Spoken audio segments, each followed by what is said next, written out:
A list of lies. Chapter 1. World War II Germany. Surrender now. A German voice shouted. He was outside. His jeep's engine was loud, but he was louder. Come out or we will open fire. Lily did not look out of the broken window. She was inside an old building. It was surrounded by Nazi soldiers. If she did not surrender, they would shoot. They would keep shooting until the building fell down. Okay, she yelled. She was hiding in the corner of a dark room. Her brown bag was next to her. Inside the bag was a secret, and her job was to keep it safe. I am coming out. I will come out from the front door. She waited and listened. Put your hands up. Put them in the air or we will shoot you, the soldier said. If you are holding anything, we will shoot you. They really want to shoot me, Lily thought, checking her gun. I want to shoot a few of them too. They killed my partner. There was no time to think about the past. Lily did not have time for emotions now. She was a professional. She had a job to do. Surrendering was not a part of her plan. She tied her red hair in a ponytail. Crawling on her hands and knees, she moved across the room. She moved down the hallway. She went toward the back door. Come out. You have 5 seconds. If I come out, you will kill me, she thought. Suddenly, she turned left, away from the back door. There was a small wooden door in front of her. It went to a basement. She opened it and ran down the stairs. They know about this basement, but they don't know it goes to a tunnel. Above her, she heard the sound of powerful gunfire. Machine guns shooting the building. They would tear the building apart. Lily knew the soldiers were told not to kill her, but they were trying to kill her. They knew she was dangerous. Someone told them who I am. I had a secret identity, but that is gone now. Now every Nazi in Germany wants me dead, except the ones in charge. The bosses want me alive. They want to ask me questions.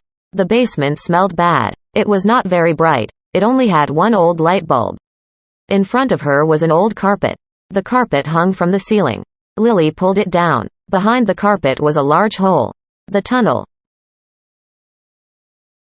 She was going to escape through the tunnel. But what was on the other side? She did not know. Perhaps someone was waiting for her? The gunfire stopped. The sound of the jeep engine also stopped. The leader of the soldiers was shouting. He was speaking German. Lily knew German, and she understood what he was saying. Go inside. Don't come out until you find her. Look in the basement too. I have to go, Lily decided. She took out the light bulb. The basement and the tunnel were completely black. She didn't care. Lily Z. Bernhardt was America's greatest female spy. She had finished 38 missions. She always succeeded in her missions. And she was not afraid of the dark. 3 hours later. Lily sat in a cafe in Berlin. She was smoking a cigarette. She watched a thin waiter walk by her. He was ignoring her. Why was he ignoring her? She had red hair and her face looked like a foreigner's face. Maybe he did not like foreigners. Excuse me, she said in German. Do you see me?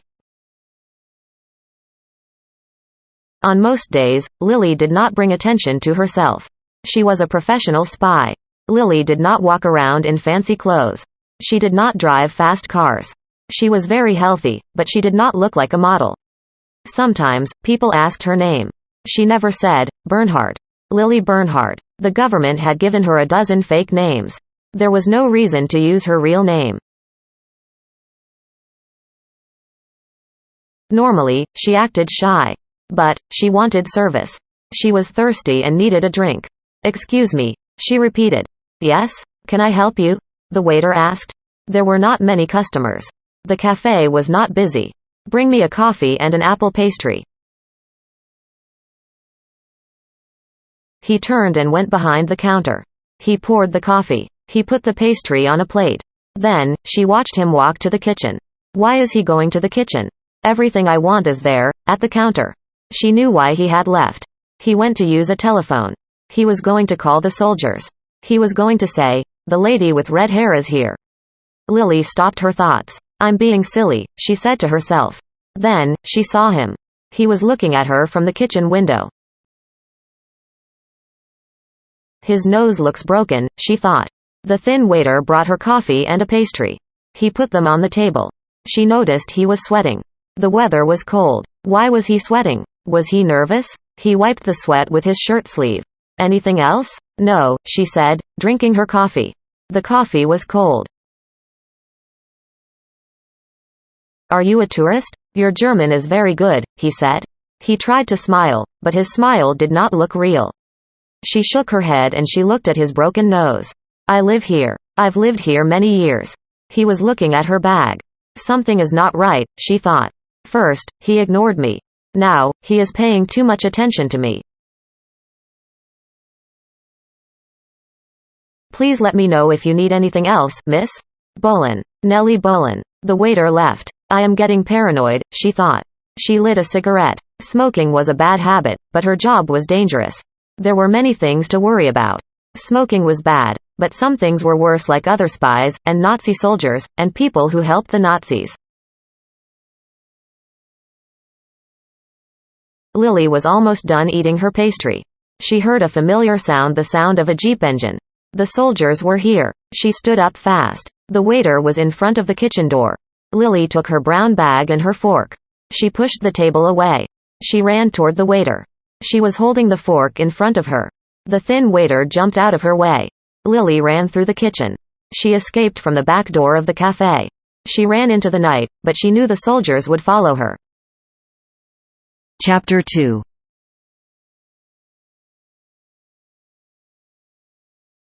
Why did you come here? The small old man asked. He was not happy. He did not like late-night visitors. And, he did not like Nazis. Are you being followed? Lily held up her brown bag. I need a place to hide. Are the Nazis following you? He asked again. No, she lied. He pointed to the bag. What is in the bag? Let me in and I will tell you. No. The small man closed the door. Lily knocked again, quietly. She did not want neighbors to hear. Go away, the man said. He was behind the door. Go. Take your secrets away. Lily looked behind her. The soldiers were out there. They were looking for her. She needed to hide, fast. She had to get off the street. David, if you do not let me in, they will catch me, she said. She pushed her face against the door. If they catch me, they will ask questions. They will ask who helped me. I am not helping you. But, I will tell them you did. She did not like to scare people, but her mission was important. She could not let the Nazis catch her. She could not let them get her bag. The door opened. The small man was holding a gun. I could kill you, he said. Get inside. Now. I need to use your restroom, she said. Too bad. David pointed the gun at her head. Give me the bag. I came here to hide. I did not come here to give away my secrets. If I shoot you, I will take the bag, he said. You will not shoot. You will help me. I need to go to the American embassy. Sit down. Lily sat down at the small wood table. He sat by her. He smelled very bad. Perhaps he did not have water in his home. He was still holding the gun. Outside, they heard a jeep. No, many jeeps. They are coming, she said. You have to trust me. Why should I? You will tell them I helped you. She took out her cigarettes. She offered one to him. He reached for it. Lily grabbed his gun. She was fast. She grabbed his wrist with her other hand. He dropped the gun on the table. I'll take this, she said, picking up his gun. She looked at it. It was very old. Does this gun work? No, he said. She opened her bag and dropped his gun inside. David did not move. He sat and watched her. I could run outside, he said. I could say you broke into my home. You could try, Lily said. She took out her gun. But, you would fail. My gun works fine. If you shoot, the soldiers would hear. Enough, she yelled. She hit the table with her hand. You will help me. Now. Where is your telephone? I do not have a phone. Lily stood up. She did not believe him. She looked around the small one-bedroom home. You are lying. Am I? Do you see a phone? She went into the bedroom. There was a phone by the bed. Yes, I see one. Get up. I will tell you the number to call. A few minutes later, Lily hung up the phone. My friends are coming. Someone will be here soon. I will leave you alone.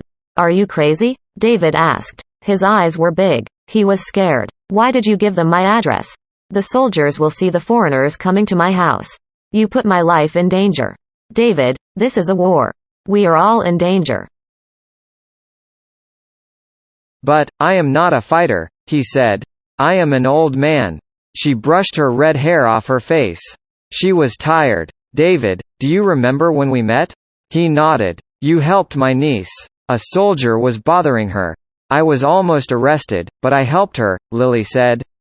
She put her gun away. I brought her here. Remember? I brought her to your home. She was safe.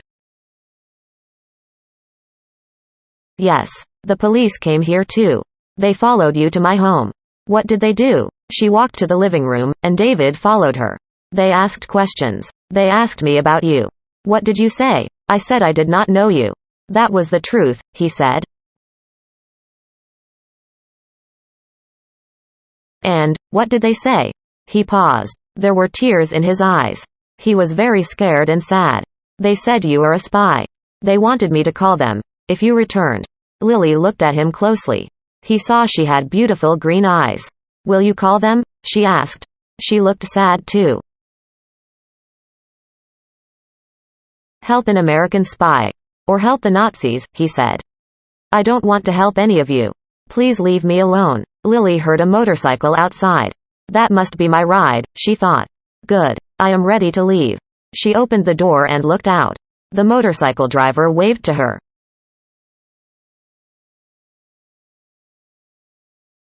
My ride is here, she said. Lily put her gun inside the bag. She kept his broken gun too. She took out some money and threw it on the floor. I am like you, David. I do not want to live in a world of spies and Nazis. If we beat the Nazis, perhaps we will not need spies. Lily ran outside. She got on the motorcycle. They drove away quickly. She looked over her shoulder. She knew she had not said the truth. The world would always have spies. Chapter 3. You failed your mission, the agent said. He did not tell Lily his name. They were sitting in a small office. The office was inside an empty warehouse. The agent with no name was wearing a large blue coat and a white shirt. He fixed his red necktie. He was sick and he coughed a lot. Perhaps we should give you to the Germans. I did my job. I got what I was told to get, Lily argued. I got the folder. She pointed at the folder. The folder had been in her bag. Now it was on the desk in front of her. She was going to speak again, but the agent raised his hand. He stopped her from talking. Yes, he said, frowning. You got it. Good job. So, why are you angry? Because, he said, inside the folder was information. Very important information. Was the information there? Half of it was. Only half. Lily's face turned pale. What? You were saying half is missing? That's right. Where is the other half? She shrugged her shoulders. I don't know. I robbed the office you told me to. I took the folder. Did you open this folder? Of course not, she said. That is not my job. But, you know what is inside of it. Lily shook off her shoes. They were uncomfortable and her feet hurt. She took out a cigarette. The agent with no name took the cigarette away. I asked you a question, Miss Livesey. Are you an idiot? Yes, I know what is inside the folder. She took out another cigarette and lit it. I was told to find that folder. There it is. And inside is a list of names. Americans who are working for the Nazis. Then my job is done, Lily said. Our man told us the list was bigger. He said there were 300 names. The agent in the blue coat opened the folder. He took out some papers. I counted. There are only 149 names. He's lying, she thought. There were 150 names on the list. What do you want? She asked. I was chased by Nazis. I was almost shot for that list. The agent coughed. He walked backward. He did not like the smoke. You have a dangerous job. You have been successful in the past. But, I will report this failure. I must tell your boss. He can decide what to do. My boss is a woman, Lily thought. He's lying again. She looked around the office. Where is my boss? He will come here later. You must wait here. You said my mission is not finished. Half of the list is missing, she said. I will go out again. No. You cannot leave. They know who you are, he said, opening a window. He put his head outside for a moment. Are you looking for something? She asked. He closed the window. I wanted some fresh air. He waited for her to finish smoking. They know who you are, he repeated. So you cannot go back out. I have a question for you, she said.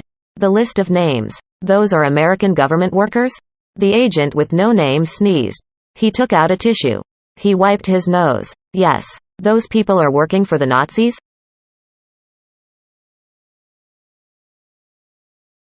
Correct. He put the papers back in the folder. We will find the people on the list. She leaned forward on the desk. She touched the folder, but he took it away. Yes, we will find them all. What will happen to them? You know what will happen, he said. They will be investigated. If they are really spying for the Germans, we will learn. We know what to do with people who turn against America. Kill them? Lily asked. Slowly, she moved her bag. She moved it closer to her. Yes. If they are Americans working for the Nazis, they must die. I agree, she decided. Lily had not told the agent everything. She had opened the folder. She knew where the other information was, because she had it. She had the other half of the list. But, Lily was always paranoid. She never trusted anyone. That is why she had not told him yet. When the agent looked away, Lily took a gun out of her bag. He turned to her. She pointed the gun at his stomach. What do you think you are doing? He asked. Do you know how to count? She asked him. Can you count to 150? He closed his eyes. You are making a big mistake, he said. You saw your own name on the list. Didn't you? Miss Livesey, put that gun down. I work for your boss. What's his name? Lily asked. It does not matter, he said. You don't know his real name anyway. My boss is a woman, she said, smiling. And, you don't know my real name either. The agent opened his eyes. Lily thought he looked afraid, but she was not sure. Here, she said. She put the gun on the desk. I trust you. You can have my gun. He looked at her face, then at the gun. Quickly, he reached out. He picked up the gun from the table. Outside, they could hear jeeps coming. Where did you get this old gun? He asked, laughing. Then, he pointed it at her. I thought you would use a better gun. Well, it does not matter. You were right. Yes, my name was on the list, but you will never tell anyone. He pulled the trigger, but the gun did not fire. She took out her own gun. You were right too, she said. I do use a better gun. Lily shot the agent 3 times. He fell down on the ground. She took the folder and put it back into her bag, then she ran outside. The motorcycle driver was there. He was watching the jeeps. Look, the Nazis are coming, he yelled. Did you finish your business? Yes, she said. My mission is over. Let's get out of here. Thanks for watching and remember to subscribe. I want to talk about beating stress today.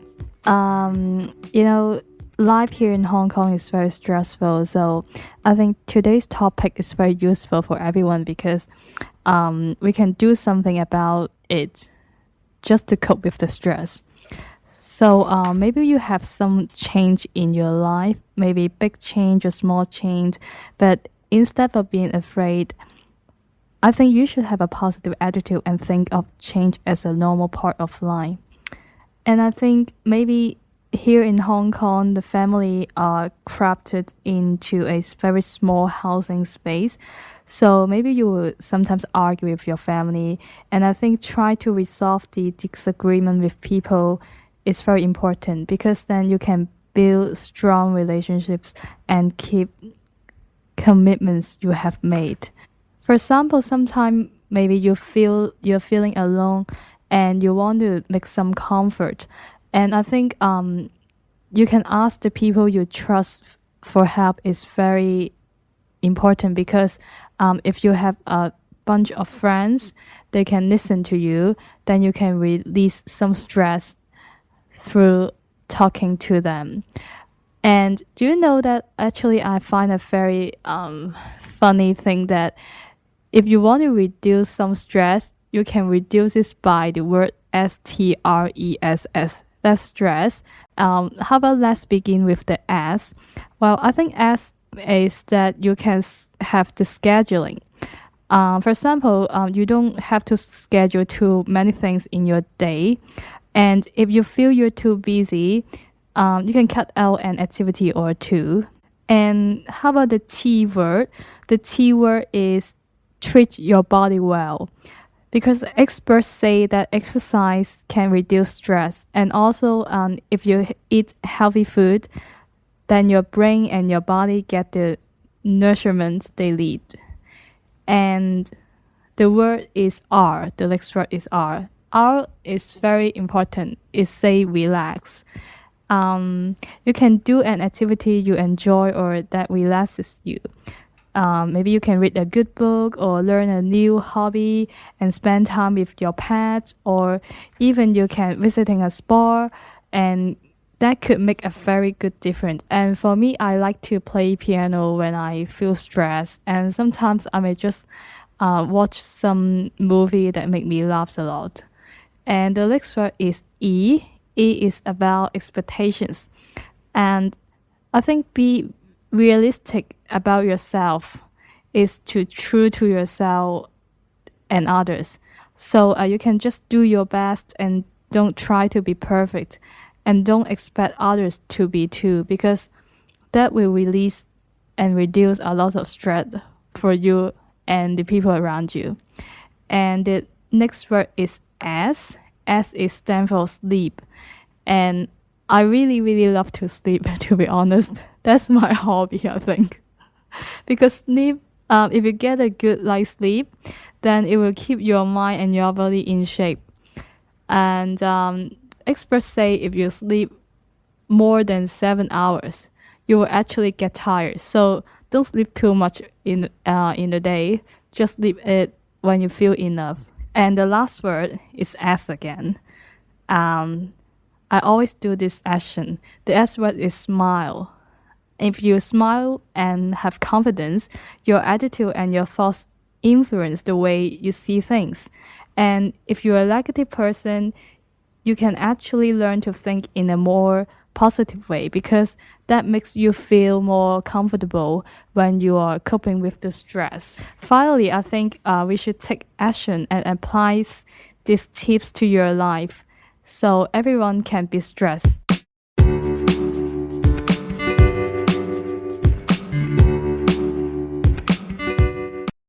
A Terrible Town. Chapter 1. You two can go on your big adventure, Ari said. But I am staying home. No, you are not. You are coming with us. Denza tried to pick her friend up. Ari kicked her in the knee. She put him down. Ari was 80 years old. He was not a human though. Ari was a slowo with long white hair. His fingers were long and wrinkly. Ari was very young, for a slowo. Compared to humans, he was a teenager. No, I'm staying home, Ari repeated. I will not change my mind. I do not want to go out. I don't want to look for treasure, and I don't want to fight anybody. You can keep your adventure. Denza raised her hairy arms in the air. I give up, she said. She was also a slowo, but she was very loud and playful. Most slowas were not. The other friend was a glowman. Glowmen loved fighting, they loved adventure, and they really loved gold and treasure. Their favorite thing in the world was treasure. The glowman's name was Lump. No one knew how old Lump was. Lump liked to talk a lot, but no one understood him. He did not speak the slowo language, but he could write it. Lump carried a notebook. Sometimes, he would write things on paper. He wrote a note to Ari. Ari, the note said, you can stay home. Thank you, Ari said. See? Lump agrees with me. No, I don't, Lump wrote. He pointed out the window. Far away was a cloud of dust. There were horses coming. Ari could see humans on the horses. Humans. One of the men was wearing a long yellow coat. He was wearing a crown on his head. We do not have to leave for adventure, Denza said with a smile. Adventure is calling to us.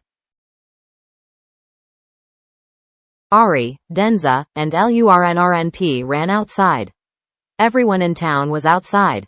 Their town was small. It was called Bird's Field.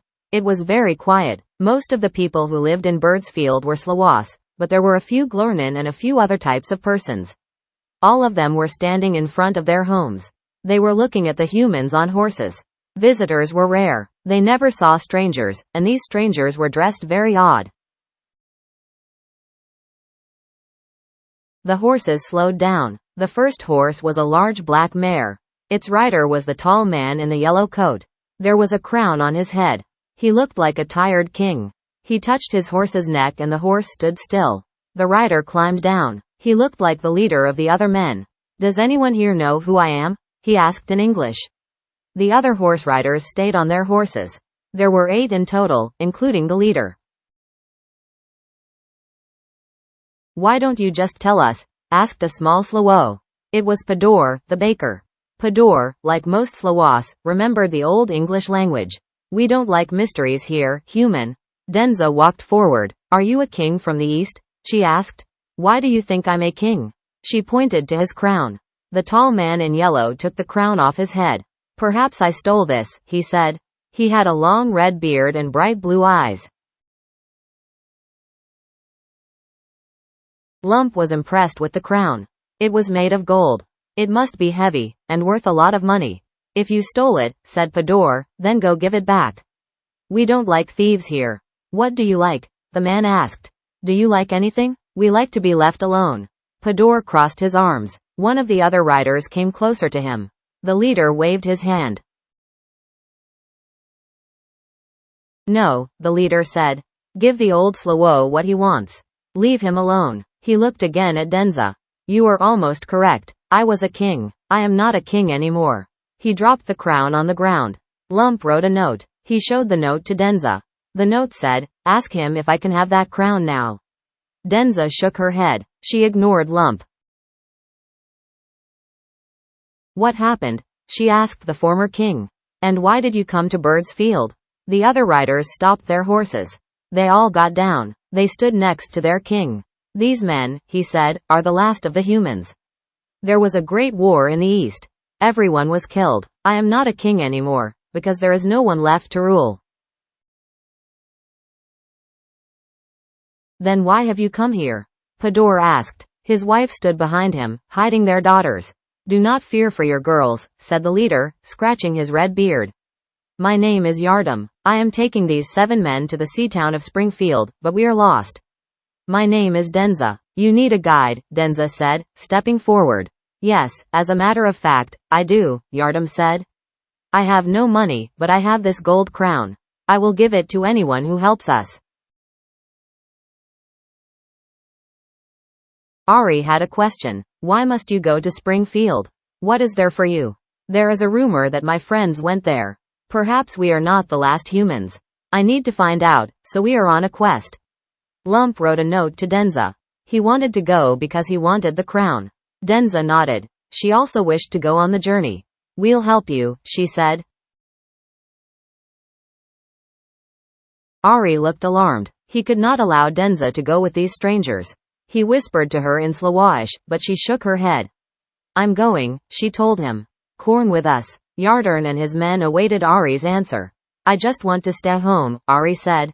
But I will go too. I will go to protect you, Denza, he thought. One of the riders who had a scar on his forehead bent and picked up the crown. He wiped off the dirt and put it in a saddlebag, then he got back on his horse. It is settled then, Yardern said. You, he pointed to Lurnrnp, ride with Sadida, the one with the scar.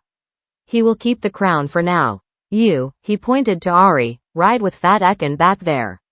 And Denza, you can ride with me. Chapter 2.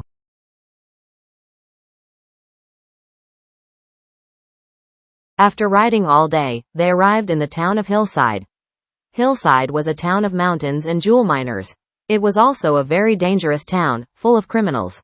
All of the jewel miners carried weapons to protect themselves from thieves. The sun had been down for hours. It was getting late and people were looking at them. We must be careful here, Ari said. We should have gone around hillside. This way is faster, Denza said. Besides, no one is going to bother 8 large humans. Maybe not, Ari thought. But everyone will bother 2 Slawas, and Gloman never fight.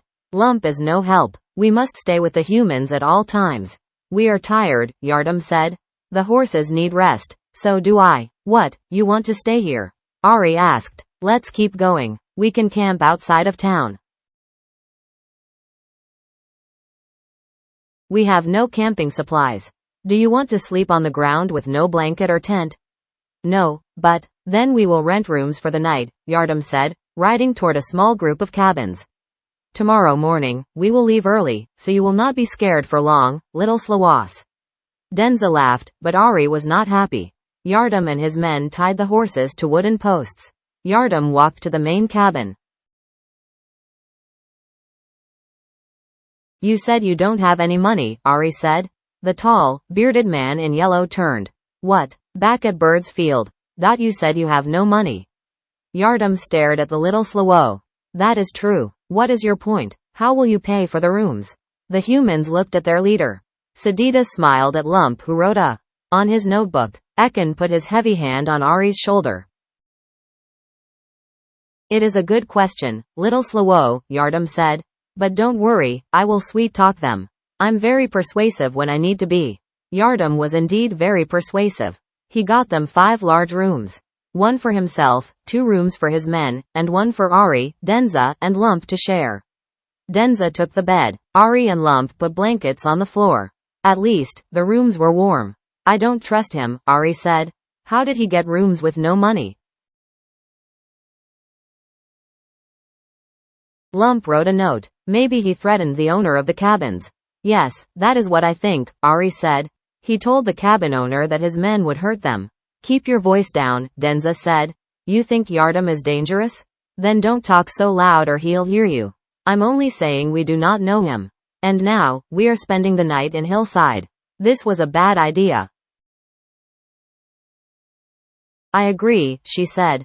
Bringing you was a bad idea. Lump laughed. Ari rolled over and tried to go to sleep. The 3 were finally asleep when the door burst open. Dark figures had broken the door and ran into the small room. Ari sat up, but was hit in the head.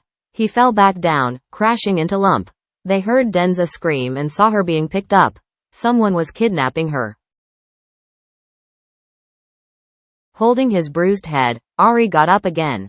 The dark figures were not humans, they looked like miners. Miners were shorter and rounder than most humans. Their skin was very pale because they did not get much sunlight. Their eyes were very big to help them see better in the darkness of the mines. One miner held Denza and ran outside with her. His hand was over her mouth and she was not making any sound. The other miner waited at the door for a moment. He looked confused. He was holding something. He had taken Denza's blanket. Suddenly, Ari heard the sound of the humans coming. They would be able to help. Miners have taken Denza, Ari shouted. He saw Sadida and Ekin running toward him. The second miner ran into the darkness and caught up with the first miner, the one who held Denza. In the dark, it was hard to see which one held her, and which held the blanket. Ari was chasing them. He pointed in their direction. Go after them, he yelled at the 2 humans. They have her. Miners were very fast runners. They were already far away. One went left, the other went right. Which one has the female? Ekin asked, running next to Ari. I cannot tell, Ari said. Come with me. We'll chase the left one. Sadida, go right. Lump stayed at the cabin. Glomen were extremely slow walkers, and they never ran, but when Yardam and the other humans came, Lump wrote them the story of what happened. Do not worry, the former king said. My men will catch those monsters. They will save your friend. Lump waited with Yardam and the others. After an hour, Ari, Sadida, and Ekim returned. Denza was not with them. I caught one of the miners, Sadida said. But he did not have the female Slawo. He only carried a blanket. Did he say where the other miner was going? Yes, the scarred human said, rubbing his fists.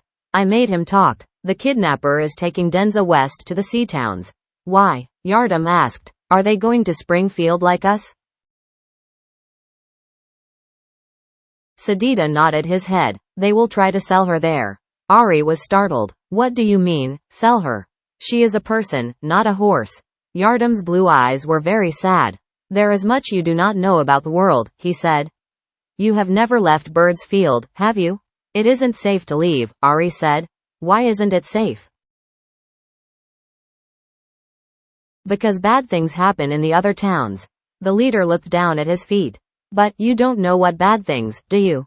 All you know is the world is not safe. But you don't know why. I never wanted to know why, Ari said, crying. Why had he left his town? He knew he was right to stay home. This was all Denza's fault. And now she was gone. I understand, Yardam said. But get dressed. We're leaving now. You are going to learn things you did not want to know. Chapter 3. It took 2 days to get to Springfield. The sea town was beautiful. The sandy beaches were clean and lovely. The blue sea looked warm and full of life. But there was no time for fun or fishing. Denza was still missing. She might be here. She might still be the miner's captive, unless he had sold her. I have never seen anything like this, Lump wrote. When we find Denza, we should move here. Ari agreed. Springfield looked like a perfect town. But he did not feel comfortable here. There is something wrong about this place, he said to his friend. Do you feel it? Lump shrugged. Glowman did not feel very much of anything. They were not very sensitive persons. Yardam led the way. His black horse was in front. It seemed like he knew where he was going. Have you been here before? Ari asked. No. Where will we begin our search? Yardam waved to Sadida. Sadida rode his horse closer to his leaders. What is it, my lord? Sadida asked Yardam. The tall human in yellow pointed at Ari. Tell this Slowo where we are going. We are going to the slave market, the scarred man said. Your friend Denza will be there. How do you know that? Ari asked. He knows, Ekin said, because he's smart. Ari was getting scared. He did not like the feeling he had. And how do you know where the market is? You said you have never been here. Suddenly, Ari realized he had not seen any people in Springfield. But then, he saw someone, a pale miner. No, a group of miners. He looked in the window of a building. There were miners inside. Far away, he saw a miner riding a small horse. No, it was a donkey. Sorry, Yardam said, but we have not been honest with you. He pointed to the left. Not very far away, Ari saw a large fenced area. It looked like a big cage for animals. Inside the cage were many Slowas and other creatures. They were being held captive. This beautiful town has the largest slave market in the West, Yardam said. We bring many Slowas here. You can see them there. And look, there is your friend. Denza, Ari yelled. Denza was in the cage. She was alive, but a prisoner. You work with the miners, Ari said. You are helping them. Sometimes, Yardam said. We bring them a Slowo or two when we are going to Springfield to buy guns. The miners make very good guns. Don't they, Ekin? The best, Ekin said, pointing a very good gun at Ari. The humans put Ari and Lump in the cage. Denza ran over to greet them. I thought I would never see you again. She said, I am sorry, this is my fault. No, don't say that, Ari said, hugging her. He looked around. There were at least 100 Slowas in the prison. How long have you been here? He asked one of them. Not long, the young Slowo said. They will sell us today. Who are they going to sell us to? We don't know. By the way, my name is Ked. My brother, Håkon, is over there. Ked pointed to a small boy Slowo.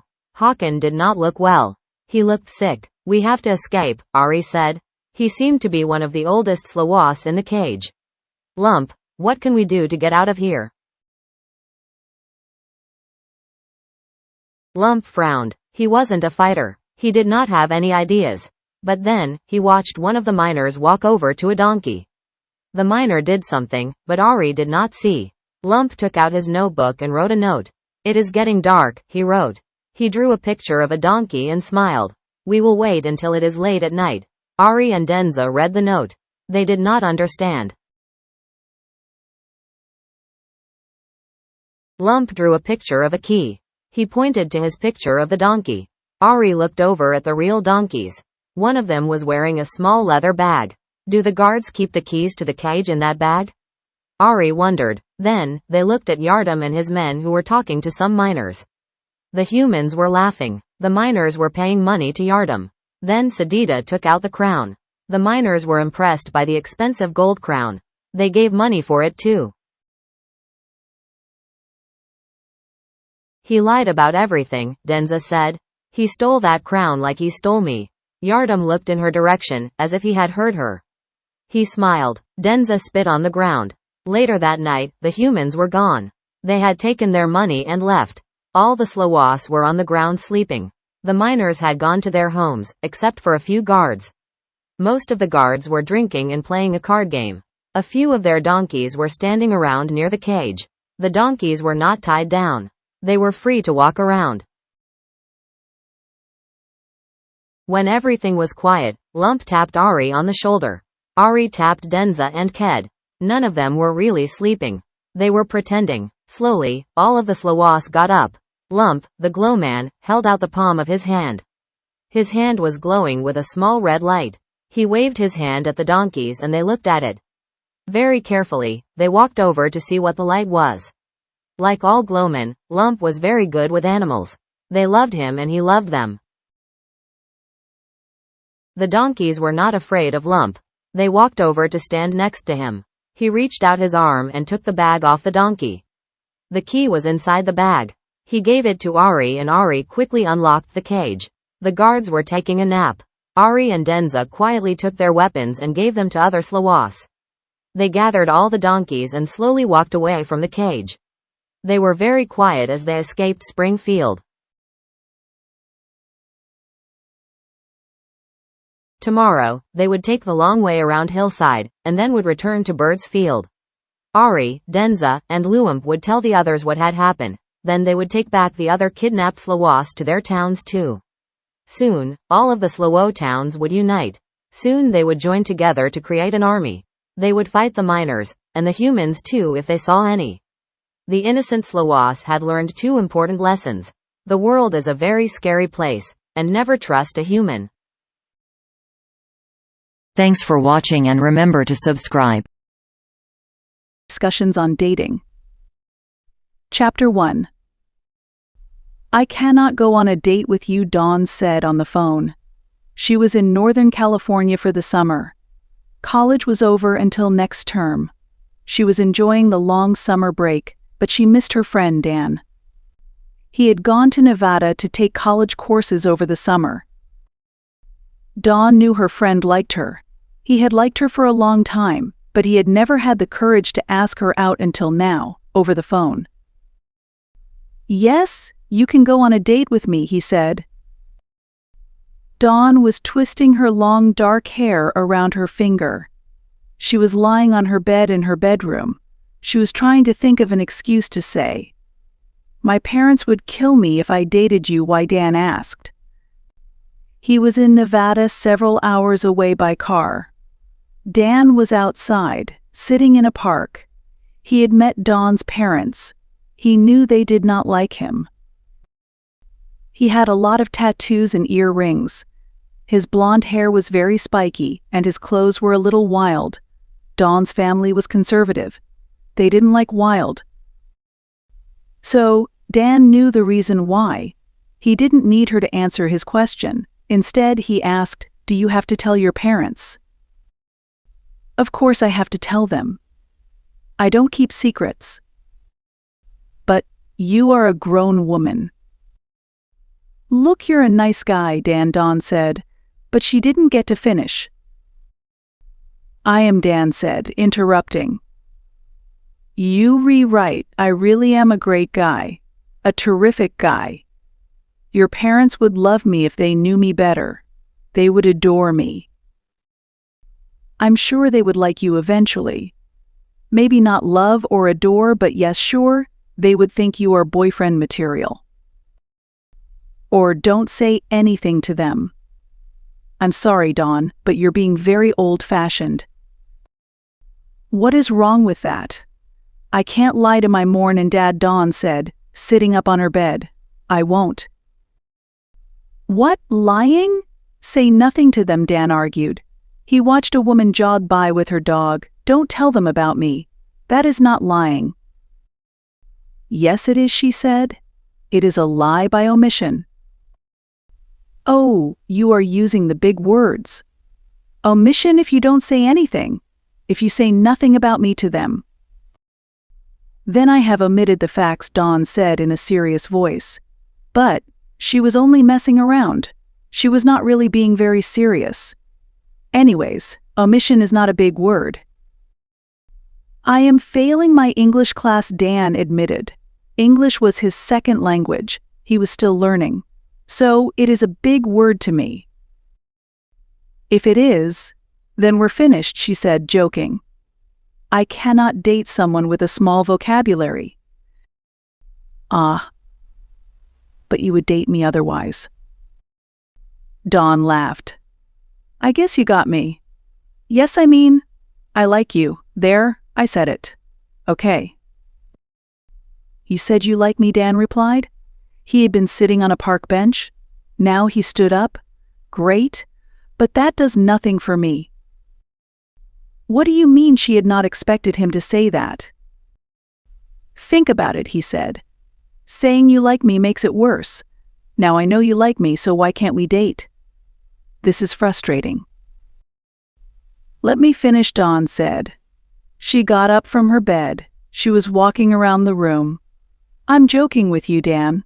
I'll go out with you. When you are finished with your classes and you come back to California, we can see each other. But I do have to tell my folks. This was great news for Dan. His classes would be over next month, but he still wondered why she had to talk to her parents. It was very strange to him. What do you need from them? You want to get their permission. No, not their permission, she explained.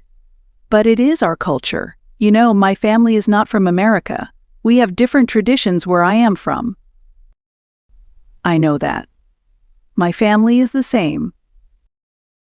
Yes, we came from another country. Where we come from, we respect our parents. We include our mothers and fathers in our daily lives. That isn't fair to say that. I respect my parents too, you do? Do you include them in your daily life, Dan? Well, Dan said, thinking. He did not really see them very often. He was away from home and did not go visit them very often. And he did not ask their advice about things, but Dan did not want to tell Dawn any of that. I try to call them every week, he said. That is not the same thing, but it does not matter. When will you be done with your summer term at college? It is over next month. This is a very short term, you know. I am only taking these classes to make up for last term. I did not do well in class last term.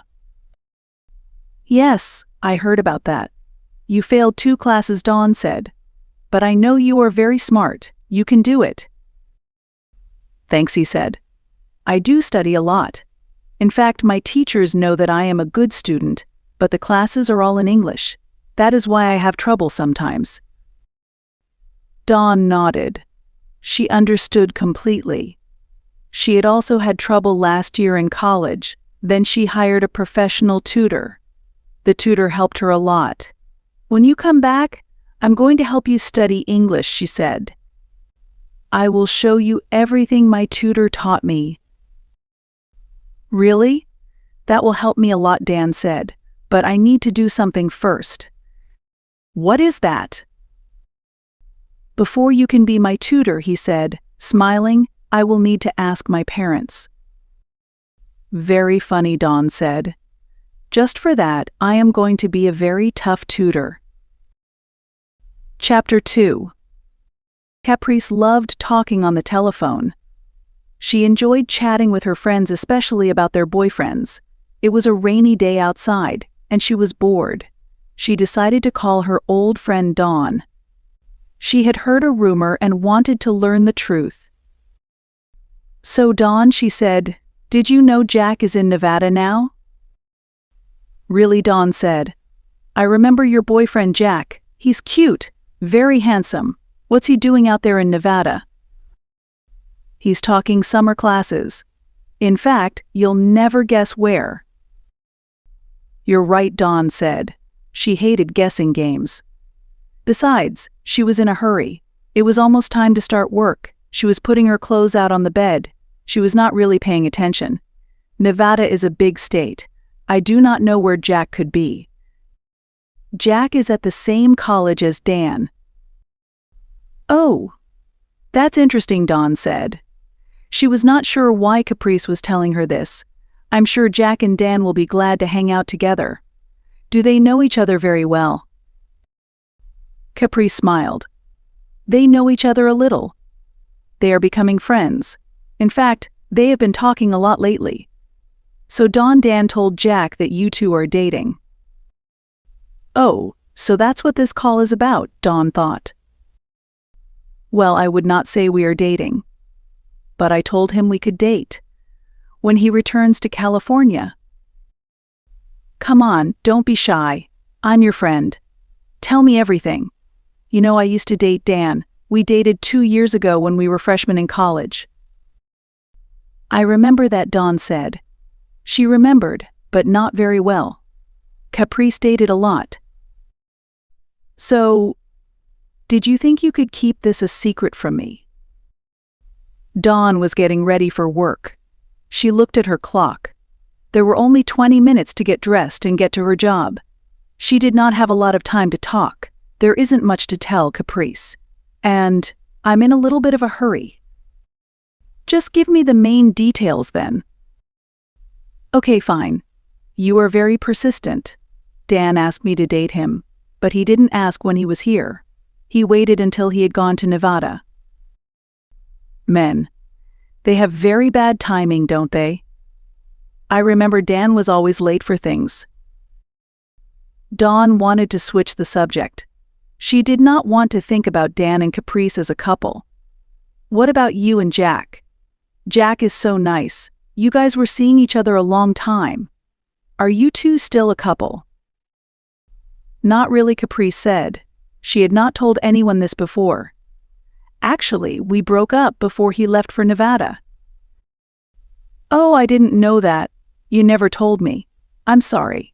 So, you do not see him anymore?" "We broke up on good terms. We are still friends. But how can I say this? Jack was not a good boyfriend." Dawn knew her friend was very picky about her boyfriends. That is why there had been so many of them. Caprice usually only dated a person a few times, but she had stayed with Jack for a few months. Everyone thought they were a nice couple. In fact, Dawn thought Jack might even be the big one. She was shocked to hear anything negative about Jack. Not a good boyfriend. Why? What did he do? She checked her clock again. She was running out of time, but she wanted to hear this, so she put the phone on speakerphone. She was able to dress while talking and listening. Caprice said, "For starters, Jack likes to flirt with other women." "Oh no. Are you serious? Was he cheating on you?" "I don't think so. No, I am sure he was not seeing anyone else, but I do not like my boyfriends to even look at someone else." Dawn shrugged her shoulders. Boys will be boys. Looking isn't touching. I mean, looking does not mean anything.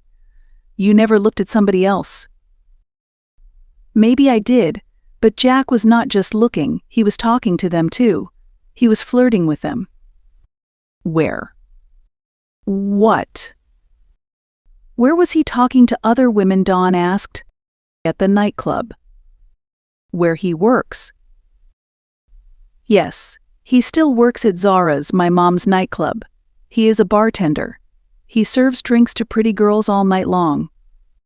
Dawn laughed, then covered her mouth. What's so funny? Caprice asked. She was getting a little angry. Sorry. Didn't you help him get that job? Caprice did not like to be reminded about that. Yeah, I did help him get the job. If I could go back in time, I would stop myself. Well, Caprice, be fair. If Jack is a bartender, then it is his job to talk to customers. I guess so. You guess so? Come on, be reasonable. You are not being fair. I mean, if he is talking to people at the club, he's flirting with them. He is not just talking. There is a big difference. Don't be naive. I'm not naive. You're being too picky. Maybe he is only speaking that way for tips. You know, he gets more money if he is extra nice. There is no reason to be jealous. He is only talking to be nice. He does not have to be that nice. Besides, you would not like it if Dan was acting that way. You would be jealous, wouldn't you? No. Maybe I would not care. Right now, it does not matter. I am not yet dating Dan. That's true. You are single, so if you are going to take Jack's side, then you date him. And I'll take Dan. What? Are you crazy? Dawn asked. She did not have any time left. Look, I have to go to work. I know you are joking, but that isn't funny. You said you do not get jealous. What's the problem? Caprice asked. Dawn sighed. She grabbed something to eat from her kitchen. She was going to have to eat at work. We can have this conversation later. I do not have time to argue. She hung up the phone without saying goodbye to her friend. Chapter 3. Dan was very excited.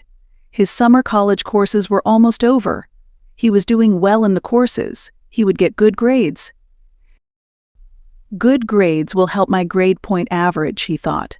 When I go back to my university in California, maybe I will get a scholarship. He was glad to be leaving Nevada soon. In 2 weeks he would be home. He could see Dawn again. She had promised to go on a date with him when he returned. They had known each other a long time, but he had never had the courage to ask her out. It had been easier to ask over the phone. It was easier to ask when he was not there. In some ways it did not seem real.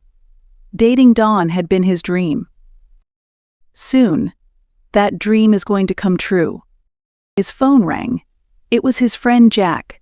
He had known Jack for a long time, but they had never been close friends. Now, they were going to the same summer school. Now, they were becoming good friends. Sometimes they ate lunch together. At night, they liked to watch movies together, when their studies were over. But Dan had always noticed that Jack was a little sad. Something was always bothering Jack, and now, Dan knew what it was. "Hi, Jack," he said, answering the phone. Dan. "Hey, I need to talk to you." That's funny. I wanted to talk to you too. Oh, Jack said, a little surprised. All right, you can go first. What's going on? Dawn told me you are not seeing Caprice anymore. Jack was surprised again. He and Caprice had not made their breakup public. That's true, Jack admitted. I didn't want to say anything. I was hoping Caprice and I would get back together. That is what I wanted to talk about, Dan said. I could tell something has been bothering you, but I did not know what. I was worried about you. Thanks, man. I'm okay though, really. Are you sure? Dan asked. Do you want to talk about what happened? Oh, you know how women are, Jack said. He laughed, even though he did not think it was funny. He was still friends with Caprice, but his feelings were very hurt. He did not think she had been fair to him. She thought I was flirting with other women. She accused me of trying to attract a new girlfriend. Really? I have not known you very long, Dan said. I mean, I did not know you very well, but I do now. You are a nice guy. That does not sound like you. It isn't, Jack agreed. It felt good to have someone to talk to. I never did that. But Caprice thinks I did. I cannot change her mind.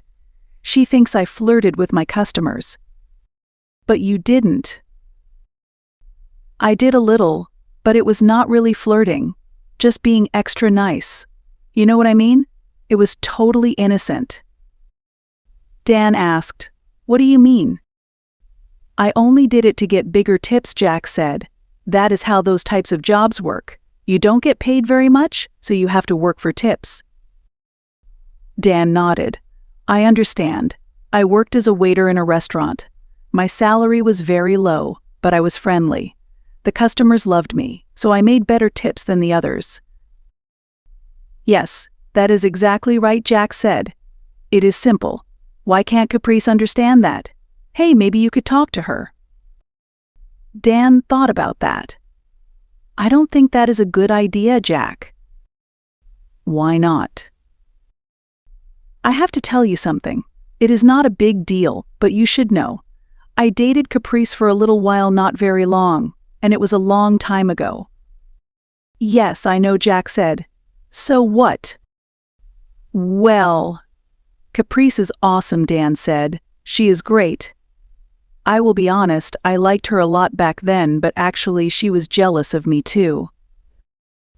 "What? She thought you were flirting with others?" Jack couldn't believe it. He was not the first guy to deal with this problem. "That's right. It sounds like you are having the same issue I had." Jack was glad to be able to talk about these things. It was a relief. He had been quiet about his feelings. But now he talked. But Jack had forgotten he wanted to ask Dan something too. "Dan, I have a question. I started talking about my problems and I forgot to ask you." "That's okay. What's up?" "It's about Dawn. You mentioned you were going to start dating her." "Yes, I have wanted to go out with her for a long time, but I was always too shy. I never asked her out, but finally I did." "And she said yes." Dan paused. Why was he asking about Dawn suddenly? Yes, she wanted to talk to her parents first. That's what she said. But why does she want to do that? I don't know. She said she likes to keep them involved in her life. Doesn't that sound strange to you? No. Maybe a little bit. Why are you asking this, Jack? I was just curious, Jack said. Because she's what? You know, she comes to Zara's sometimes. The bar I work at. Dan didn't know that, but it did not matter to him.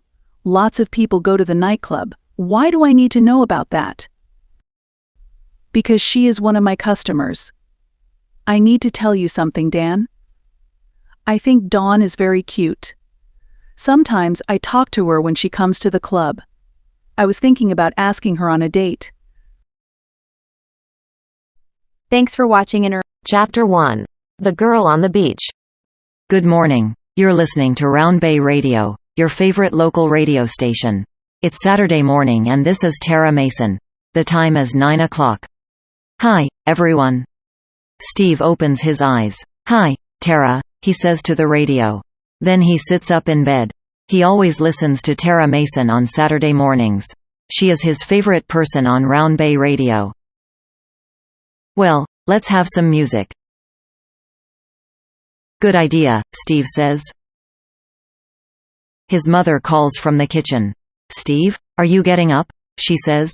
Steve does not answer. He does not want to get up. He closes his eyes again. Steve. His mother calls again. You must go to the shop for me after breakfast. Are you getting up? Okay. Steve stays. Soon. Not soon, now, his mother says. I'm making your breakfast. Okay, Steve says. He opens his eyes. I'm getting up now. After a moment, he gets out of bed and walks across to his window. He can see Round Bay Beach across the road. It is not raining, but the sky is gray. There are 1 or 2 people on the beach. A man and a small boy walking, and a woman with a dog. And a girl. What's she doing? Steve thinks. He watches the girl for a minute or two. The girl has short brown hair, and she is wearing jeans and a yellow shirt. She puts something into a bag, then walks on. A moment later, she stops again. She looks at something on the beach. She takes it and puts it in her bag. What is it? Steve thinks. It's something red. He watches her for another minute or two, then he puts on his clothes. Anna walks along the beach. She is looking for interesting things, for pebbles and shells. She sees something red. What's that? She says. A red bottle? There's some writing on it, but I can't read it. It's not in English. Is it Russian? She puts the bottle in her bag with the pebbles and shells. She looks at the gray sky. It's going to rain again soon, she thinks. Another 5 minutes, and then I must go home. She sees a man and a small boy walking by the sea, and a woman walking with her dog. Then the woman with the dog stops and looks at something on the beach. The woman calls the man and the boy. Now the 3 of them are looking at what? Anna doesn't know. The man says to the boy, "Don't go near it, Tom." What is it? Anna thinks. What are they looking at? It begins to rain and she walks quickly up to the road. It is time to go home. Steve sits in the kitchen. He eats his breakfast and listens to the music on the radio. I need some shopping, his mother says. Okay, Steve says. Can you go to the shop now, please? His mother says.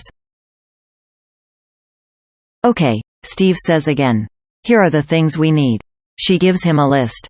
Can I listen to Tara Mason before I go? Steve says. She finishes at 11 o'clock. I need those things before 11, Steve, his mother says. Okay, all right, Steve says. I can take my personal stereo with me. You can listen to Tara Mason later, his mother says. Why don't you and something to do? You can help me. You can wash the car or do some work in the garden. Don't sit and listen to the radio all morning. Okay, Steve says. But he doesn't mean it. He likes the radio and he likes Tara Mason. Steve finishes his breakfast. Then he gets his personal stereo and puts the headphones on. His mother gives him some money. Don't be long, she says. Steve doesn't hear her. He has music in his ears. Chapter 2. The Red Bottle. Anna takes her bag to her room and sits on the bed. She can hear her young brother, Andy, watching a television program in his room. Andy is 5 years old. He likes to watch children's television on Saturday mornings. Anna puts the shells, pebbles and other things from the beach on her table. Shall I draw the pebbles first? She thinks. Or a shell? Or the red bottle? She looks at a big shell. That's beautiful, she says. She sits down and draws the shell on some paper. She looks at it. She is not happy with it. She looks for some more paper to do it again, but she cannot find any. Andy, where's my paper? Anna calls. No answer. Anna goes into her brother's room. Andy does not look at her. He is sitting on his bed and watching television. Where's my paper? Anna says. I want to draw. I don't know, Andy says. That's not true, Anna says. Yes, it is, Andy says. Anna's father comes into the room. What's the matter? He says. Please be quiet. I'm trying to work. Anna's father is a writer. He writes books and works on a computer in one of the other rooms of the house. Andy has all my paper, Anna says. Have you, Andy? Her father asks. Andy does not answer for a moment. Then he says, maybe. That means, yes, Anna says. I can't draw the things from the beach, and… All right, her father says. Be quiet, both of you. I haven't got any drawing paper, Anna, but here's some money. Go and buy some from the shop in West Street. Get some for Andy, too. He gives Anna some money. Thanks, Anna says. Her father goes to his room and Anna puts on her coat.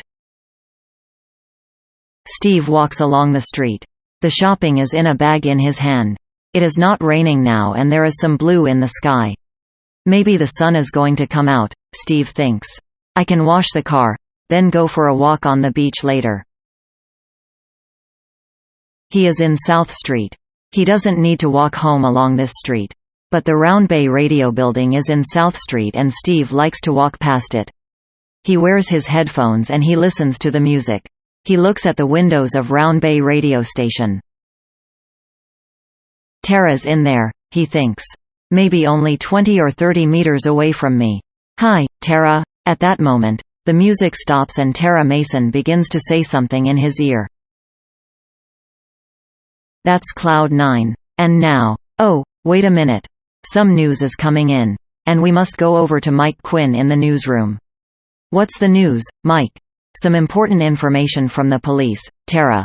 The police are looking for red bottles along the beach. People must not open these red bottles. They must call the police. What's in the bottles, Mike? The police aren't saying at the moment, but it's something bad. Something to make you ill. Okay, thanks, Mike. Now for some music. Single quote. Steve stops in the middle of the road. On the beach. Something red. The girl in the yellow shirt, he thinks. A car goes by and the driver calls to Steve. Get out of the road. Steve walks quickly on. I must do something, he thinks. I must go to the police. Maybe the girl doesn't know the news. Maybe she's going to open the bottle and... He stops and looks at the windows of the radio station. And he has an idea. Andy goes into his sister's room. These things are from the beach, he thinks. Anything interesting? Anything for me to play with? Anna is at the shops. Their father is in his room. The house is quiet. Andy goes across to the table near the window. He sees the pebbles and the shells. And then he sees the red bottle. What's in this?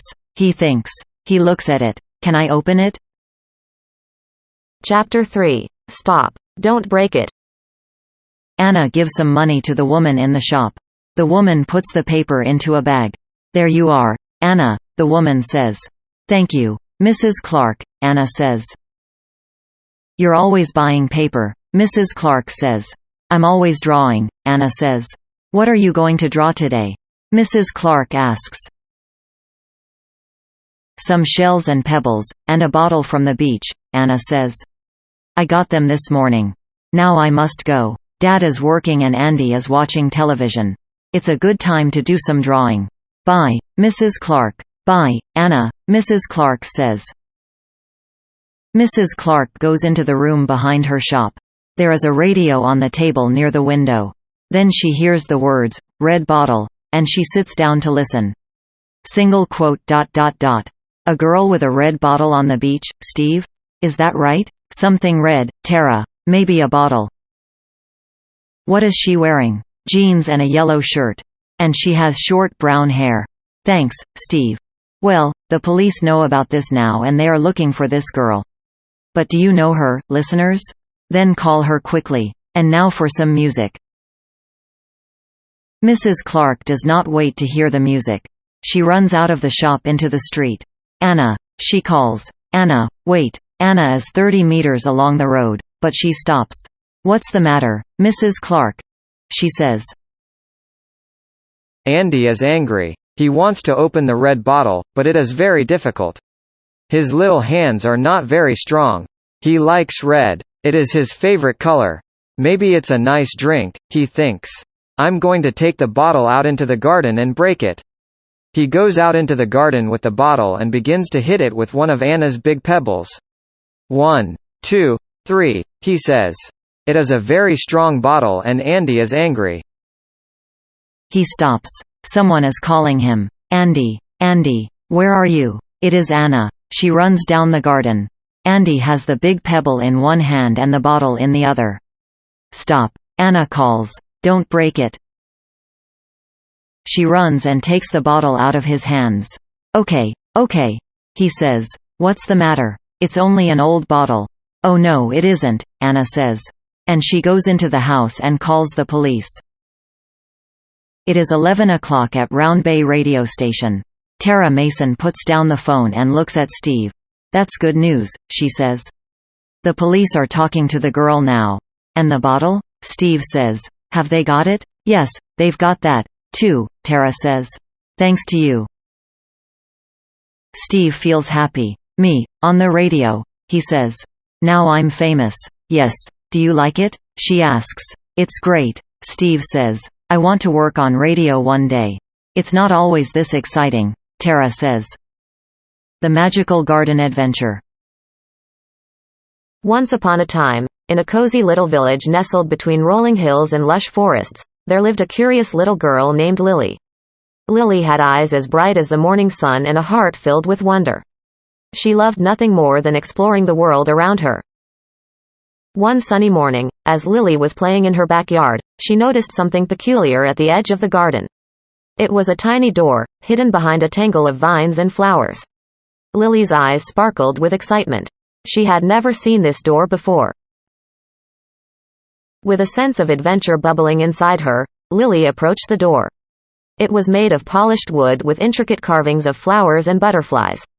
Without hesitation, she pushed it open and stepped inside. To her amazement, Lily found herself in the most magical garden she had ever seen. Flowers of every color imaginable bloomed in abundance, and butterflies danced in the air like delicate fairies. The trees whispered secrets, and the sunlight shimmered like gold. Lily's heart danced with joy as she explored the enchanted garden. She chased after butterflies, climbed trees, and smelled the sweet fragrance of the flowers. Everywhere she looked, there was something new and exciting to discover. As she wandered deeper into the garden, Lily stumbled upon a meadow filled with friendly animals. There were rabbits hopping playfully, squirrels gathering nuts, and even a family of deer grazing peacefully. They welcomed Lily with warm smiles and wagging tails. Feeling adventurous, Lily decided to follow a winding path that led her to a sparkling pond. In the center of the pond stood a graceful swan, its feathers as white as snow. Lily watched in awe as the swan glided across the water, leaving a trail of shimmering ripples behind it. Mesmerized by the swan's beauty, Lily reached out her hand, hoping to touch its soft feathers. To her surprise, the swan leaned forward and gently nuzzled her hand, as if inviting her to join in its elegant dance. Without hesitation, Lily stepped into the pond, her feet splashing in the cool water. She twirled and spun alongside the swan, feeling as light as a feather. Together, they danced beneath the golden sun, their laughter echoing through the garden. As the day began to fade into evening, Lily knew it was time to return home. With a heavy heart, she said goodbye to her new friends and promised to visit them again soon. Back in her own backyard, Lily smiled as she looked at the tiny door hidden among the flowers. She knew that whenever she needed a bit of magic in her life, all she had to do was open that door and step into the enchanted garden once more. And so, with a heart full of memories and a spirit filled with wonder, Lily bid farewell to the magical garden, knowing that adventure awaited her just beyond the next bloom. The next morning, Lily woke up with a sparkle in her eye and a skip in her step. She couldn't wait to return to the enchanted garden and explore more of its wonders. After finishing her breakfast in a hurry, she dashed outside, her heart brimming with excitement. As Lily approached the tiny door, she noticed something different about the garden. The flowers seemed to be singing a cheerful melody, and the air was filled with the scent of freshly baked cookies. Lily's stomach rumbled with hunger, and she followed her nose to a cozy little cottage nestled among the trees. Peeking through the window, Lily saw a friendly old woman with twinkling eyes and a warm smile. The woman waved her inside, inviting her to join in the tea party she had prepared. Lily's eyes widened with delight as she stepped into the cozy cottage, filled with excitement at the prospect of making a new friend. Together, Lily and the old woman sat at a table adorned with colorful teacups and plates of delicious treats. They chatted and laughed as they sipped tea and nibbled on cookies, their bond growing stronger with each passing moment. Lily felt as though she had known the old woman her entire life. After saying goodbye to her new friend, Lily ventured deeper into the garden, eager to see what other surprises awaited her. She stumbled upon a grove of trees with branches so low they almost touched the ground. Lily giggled with delight as she climbed onto one of the branches, feeling like a bird soaring through the sky. From her lofty perch, Lily could see the entire garden spread out before her like a patchwork quilt. She watched as birds flew overhead and squirrels scampered among the trees, their tails flicking playfully. It was a sight that filled her with a sense of peace and wonder. As the day wore on, Lily discovered even more magical wonders hidden within the garden. She found a hidden waterfall cascading down a rocky cliff, its waters sparkling in the sunlight. She stumbled upon a field of glowing fireflies, their lights twinkling like stars in the night sky. With each new discovery, Lily's sense of awe and wonder grew stronger. She realized that the enchanted garden was a place where dreams came to life and imagination knew no bounds. And as she basked in the warm glow of the setting sun, Lily knew that she would carry the magic of the garden with her wherever she went, forever and always. The Adventures of Little Leo and the Enchanted Forest. In a quaint little town nestled between towering mountains and winding rivers, there lived a curious little boy named Leo. Leo had eyes as bright as the twinkling stars and a heart filled with boundless curiosity. He loved nothing more than embarking on grand adventures and exploring the wonders of the world around him. One sunny morning, as Leo was playing in his backyard, he noticed something peculiar at the edge of the forest. It was a narrow path, hidden behind a curtain of ivy and ferns. Leo's eyes widened with excitement. He had never seen this path before. With a sense of wonder bubbling inside him, Leo decided to follow the path and see where it led. He took cautious steps through the dense foliage, his heart pounding with anticipation. As he ventured deeper into the forest, the air grew thick with magic, and the trees whispered secrets of ancient times. Suddenly, Leo stumbled upon a clearing bathed in golden light. Before him stood the most magnificent sight he had ever seen, an enchanted forest, alive with vibrant colors and teeming with life. Flowers of every hue bloomed in abundance, and butterflies flitted about like living jewels. Leo's eyes widened with wonder as he took in the breathtaking scene. He knew that he had stumbled upon something truly extraordinary. Without hesitation, he ventured further into the forest, eager to discover its secrets. As he wandered deeper into the enchanted forest, Leo encountered all manner of magical creatures. There were mischievous fairies darting through the trees, their laughter echoing through the air. Friendly woodland creatures greeted him with curious glances and wagging tails, inviting him to join in their playful games. Leo laughed and danced with his newfound friends, his heart brimming with joy. Together, they explored hidden groves and sparkling streams, their laughter ringing through the forest like music. But as the day began to fade into evening, Leo realized that it was time to return home. With a heavy heart, he bid farewell to his magical companions and promised to visit them again soon.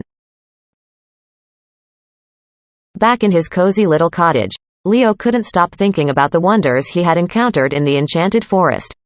He knew that he would never forget the adventures he had shared with his newfound friends. From that day on, Leo visited the enchanted forest whenever he could, eager to explore its mysteries and uncover its secrets. With each journey, he discovered something new and exciting, from hidden waterfalls to secret caves filled with glittering crystals. But amidst all the excitement, Leo never forgot the most important lesson he had learned, that the true magic of the enchanted forest lay not in its wonders, but in the friendships he had formed along the way. And so, with a heart full of memories and a spirit filled with wonder, Leo continued to embark on grand adventures, knowing that no matter where his travels took him, the enchanted forest would always be waiting, ready to welcome him home. As Leo grew older, he became known throughout the town as the bravest adventurer of them all. Children would gather around him, eager to hear tales of his exploits in the enchanted forest. Leo would regale them with stories of his adventures, his eyes sparkling with excitement as he spoke of the magical wonders he had encountered. But amidst all the fame and adulation, Leo remained humble and kind, always willing to lend a helping hand to those in need. He knew that the true measure of a hero was not in the grandeur of his adventures, but in the kindness of his heart. And so, as the years passed, Leo continued to explore the enchanted forest, sharing its wonders with all who were lucky enough to join him on his adventures. And though he grew older and the world around him changed, one thing remained constant: the magic of the enchanted forest, forever alive in the hearts of those who dared to believe. Thanks for watching and remember to subscribe. The Magical Journey of Rosie and the Rainbow Kingdom. In a small village nestled at the foot of a towering mountain, there lived a cheerful little girl named Rosie. Rosie had rosy cheeks and a smile that could brighten even the gloomiest of days. She lived in a cozy cottage with her parents, surrounded by fields of wildflowers and babbling brooks. One bright morning, as Rosie was playing in her garden, she spotted something shimmering in the distance. Curious, she followed the glimmering trail, which led her to the edge of the forest. There, nestled among the trees, was a hidden pathway adorned with colorful flowers and sparkling gems. With a skip in her step and a twinkle in her eye, Rosie ventured down the path, her heart fluttering with excitement. As she journeyed deeper into the forest, the air hummed with magic, and the trees whispered secrets of ancient wonders. Before long, Rosie stumbled upon a clearing filled with the most magnificent sight she had ever seen: a rainbow kingdom, bathed in a kaleidoscope of colors. Towers of crystal and gold stretched towards the sky, and rainbow bridges spanned across sparkling streams. Rosie's eyes widened with wonder as she took in the breathtaking scene. She knew that she had stumbled upon something truly extraordinary. Without hesitation, she ventured further into the kingdom, eager to explore its wonders. As she wandered through the Rainbow Kingdom, Rosie encountered all manner of magical creatures. There were playful pixies dancing among the flowers, their laughter tinkling like wind chimes. Friendly unicorns grazed in meadows of emerald green, their coats shimmering in the sunlight. Rosie laughed and danced with her newfound friends, her heart brimming with joy. Together, they explored enchanted forests and hidden waterfalls, their laughter echoing through the kingdom like music. But as the day began to fade into evening, Rosie realized that it was time to return home. With a heavy heart, she bid farewell to her magical companions and promised to visit them again soon. Back in her cozy cottage, Rosie couldn't stop thinking about the wonders she had encountered in the Rainbow Kingdom. She knew that she would never forget the adventures she had shared with her newfound friends. From that day on, Rosie visited the Rainbow Kingdom whenever she could, eager to explore its mysteries and uncover its secrets.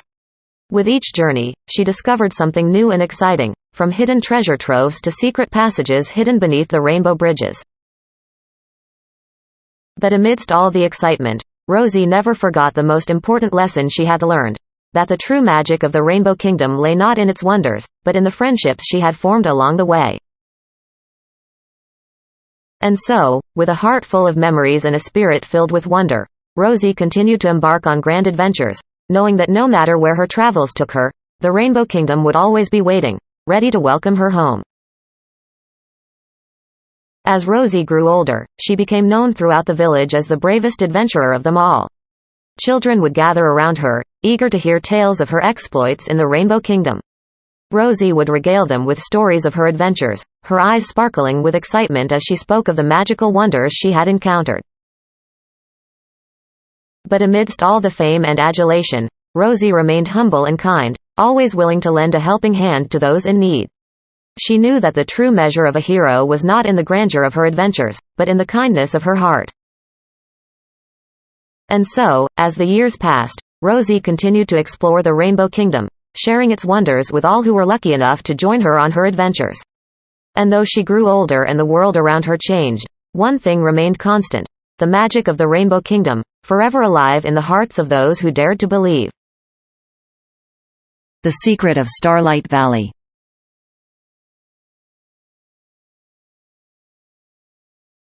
In the heart of a lush valley, nestled between towering mountains and winding rivers, lay a small village called Starlight. The village was named after the magical phenomenon that occurred every night. The sky would fill with twinkling stars, casting a soft glow over the entire valley. In Starlight Village, there lived a young girl named Luna. Luna had always been fascinated by the stars and spent many nights gazing up at the sky, dreaming of the adventures that lay beyond. She often wondered if there were other worlds out there, waiting to be explored.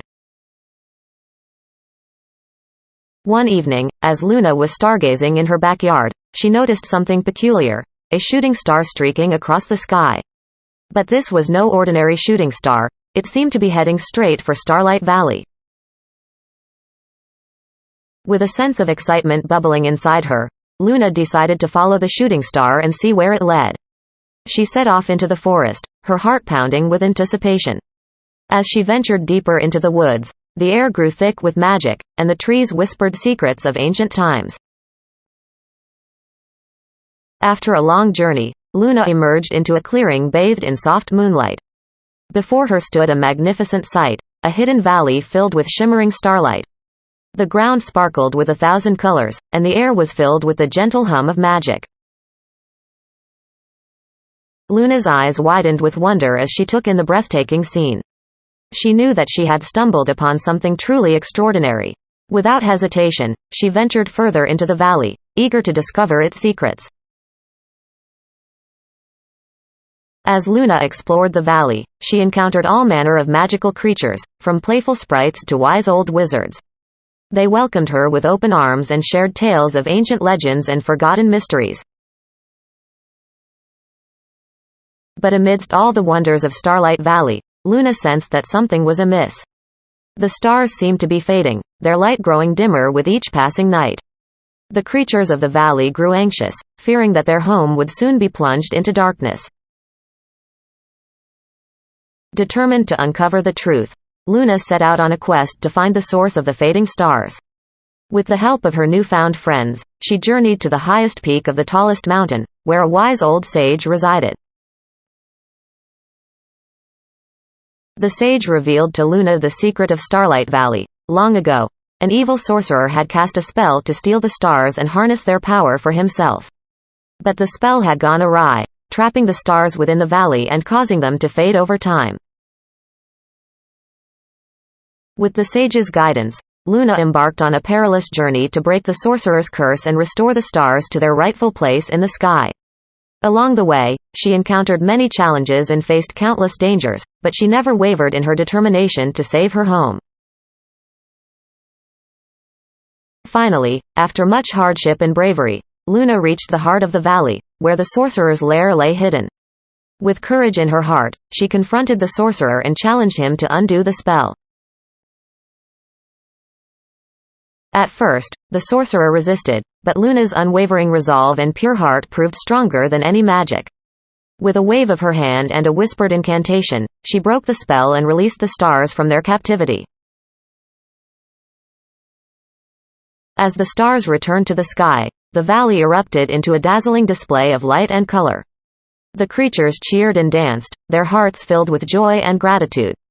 And high above, the stars twinkled brighter than ever before, casting a radiant glow over Starlight Valley. In the days that followed, Luna was hailed as a hero throughout the village. The once fading stars now shone with renewed brilliance, lighting up the night sky for all to see. And though her adventure had come to an end, Luna knew that the magic of Starlight Valley would live on in her heart forever. Thanks for watching and remember to subscribe. The Lost City of Atlantis. Deep beneath the shimmering waves of the vast ocean, there lay a hidden world known as Atlantis. Legends spoke of its grandeur, towering spires of gleaming crystal, streets lined with precious gems, and a civilization far more advanced than any other known to mankind. In the bustling city of Poseidonia, there lived a young girl named Marina. Marina had always been fascinated by tales of Atlantis and spent many hours poring over ancient scrolls and maps, dreaming of the day she would uncover its secrets. One stormy night, as Marina was exploring the shores of Poseidonia, she stumbled upon a strange artifact washed up on the beach, a golden medallion engraved with intricate symbols. Something about the medallion sparked a sense of curiosity deep within Marina's heart. With a sense of determination burning in her soul, Marina embarked on a quest to uncover the truth behind the mysterious medallion and unlock the secrets of Atlantis. She pored over ancient texts and consulted with wise scholars, piecing together clues that led her ever closer to her goal. Finally, Marina discovered a hidden passage deep within the ocean, said to lead to the lost city of Atlantis. With a fearless spirit and a sense of excitement coursing through her veins, she plunged into the depths and followed the ancient path laid out before her. As Marina journeyed deeper into the ocean, she encountered all manner of strange and wondrous creatures, from graceful sea dragons to playful merfolk. They welcomed her with open arms and shared tales of Atlantis's glory days, filling her heart with hope and determination. But amidst all the wonders of the ocean, Marina sensed that something was amiss. The waters grew darker, and the currents more treacherous, as if guarding a long-forgotten secret. Undeterred, Marina pressed on, her resolve unshakable. Finally, after many trials and tribulations, Marina reached the gates of Atlantis, a shimmering barrier of energy pulsating with otherworldly power. With the medallion clutched tightly in her hand, Marina uttered the ancient incantation inscribed upon its surface, and the barrier dissolved before her eyes. As Marina stepped into the lost city of Atlantis, she was met with a sight beyond her wildest dreams: towering spires of gleaming crystal, streets lined with precious gems, and a civilization far more advanced than any she had ever imagined. The air hummed with energy, and the very ground beneath her feet seemed to pulse with life. But amidst the grandeur of Atlantis, Marina sensed a lingering sadness, a feeling of loss that hung heavy in the air. She knew that the once great civilization had fallen into ruin, its secrets lost to the depths of time. Determined to uncover the truth, Marina ventured deeper into the heart of Atlantis, piecing together fragments of its forgotten history. Along the way, she encountered ancient guardians and solved perplexing puzzles, each step bringing her closer to unlocking the city's greatest mystery. Finally, Marina discovered the Chamber of the Ancients, a sacred chamber hidden deep within the heart of Atlantis, said to hold the key to the city's downfall. With trembling hands, she opened the chamber and beheld a sight that took her breath away. Inside lay a crystal orb pulsating with otherworldly energy, its surface shimmering with images of the past. Marina knew that she had uncovered the true secret of Atlantis, a power so great that it had led to the city's destruction. With a heavy heart, Marina made the decision to leave Atlantis behind, knowing that its secrets were too dangerous to be unleashed upon the world above. As she emerged from the depths, she carried with her the knowledge of a lost civilization and the wisdom to safeguard its legacy for generations to come. Back in Poseidonia, Marina shared her tale with the people of the city, inspiring them with her courage and determination. Though Atlantis remained lost to the depths of the ocean, its memory lived on in the hearts of all who heard Marina's story. And though Marina's quest had come to an end, she knew that the spirit of adventure burned brightly within her soul. With a smile on her lips and a twinkle in her eye, she set her sights on new horizons, knowing that the greatest adventures were yet to come. The Church. Chapter 1. The bus driver kept looking at Amber. He was staring at her using his rear view mirror. She noticed that he had been doing it for a while. It was really starting to bother her. Amber looked around at the empty seats on the bus. It was a large city bus. She was the last passenger on it. The city was asleep. It was almost 2 o'clock in the morning. He keeps looking at me, Amber thought. I guess he thinks I'm very pretty. But he looks like a hairy caveman. She tried to ignore him. She gazed out of her window into the darkness. They passed by dark buildings. Every building had its lights off. And there were almost no other cars on the road. Suddenly, she realized, I don't know which road we are on. This is not the street we should be on. Alarmed, Amber turned her head and saw the bus driver. He was driving and smiling at nothing. What is this guy doing? She got out of her seat, holding her small purse. The bus ride had been very smooth, but when she started walking toward the front, one of the bus's wheels hit a hole in the road. Amber fell forward. She reached out her arm. She grabbed a seat back and caught herself from falling. The bus driver laughed. He drove into that pothole on purpose. Sit down, little lady. The driver said. He had to take deep breaths after each sentence. He had some breathing problem. We're on a rocky road now. Excuse me, but which road are we on? She asked. Are you lost? What do you mean? I never get lost. He took a deep breath and laughed with his mouth opened wide. He was missing several teeth. He scratched at his beard and coughed. I told you to sit down. It isn't safe to stand up while the bus is moving. We don't want you to hurt your pretty head. It might mess up your hairdo. Amber did not think the situation was funny. She had heard of things like this happening. But she was not scared, not yet. She held her purse tighter and walked closer to the driver. Tell me, where are you going? I do not recognize this road. This isn't the right way. It's right for me, the driver said mysteriously.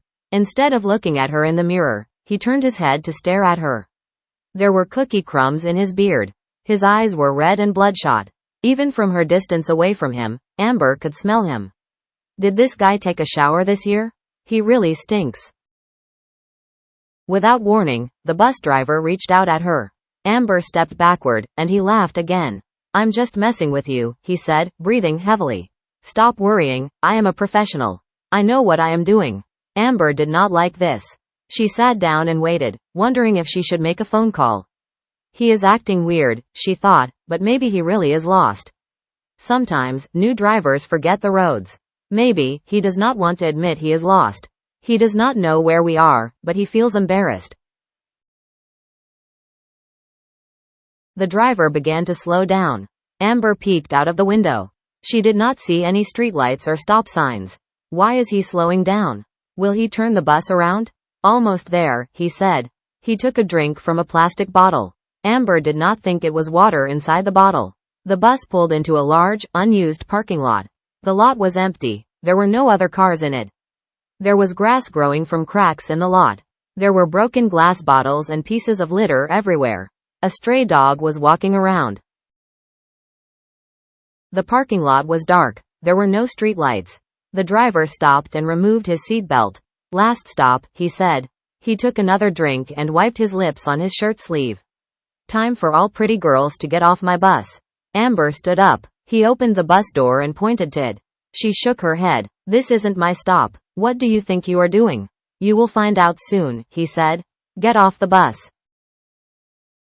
She took out her phone, but there was no time. He moved toward her fast. Amber pressed the call button, but it dialed the last person she'd called, her sister. Hi, sis, said Amber's sister, Aisha. Do you know how late it is? The driver knocked the phone out of Amber's hand. Help, I'm on a bus and the driver is crazy.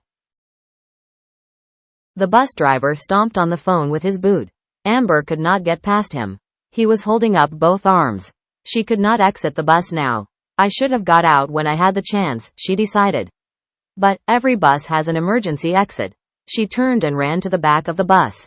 The driver followed her. Amber made it to the emergency back door and turned the door handle. She kicked back at the driver, and he stopped for a second. He was out of breath. Don't run away from me, he said. I'm not a fast runner. Opening the door, Amber jumped down. Her ankle twisted and she fell on her knees. The driver took a slow step down. It was hard for him to move around.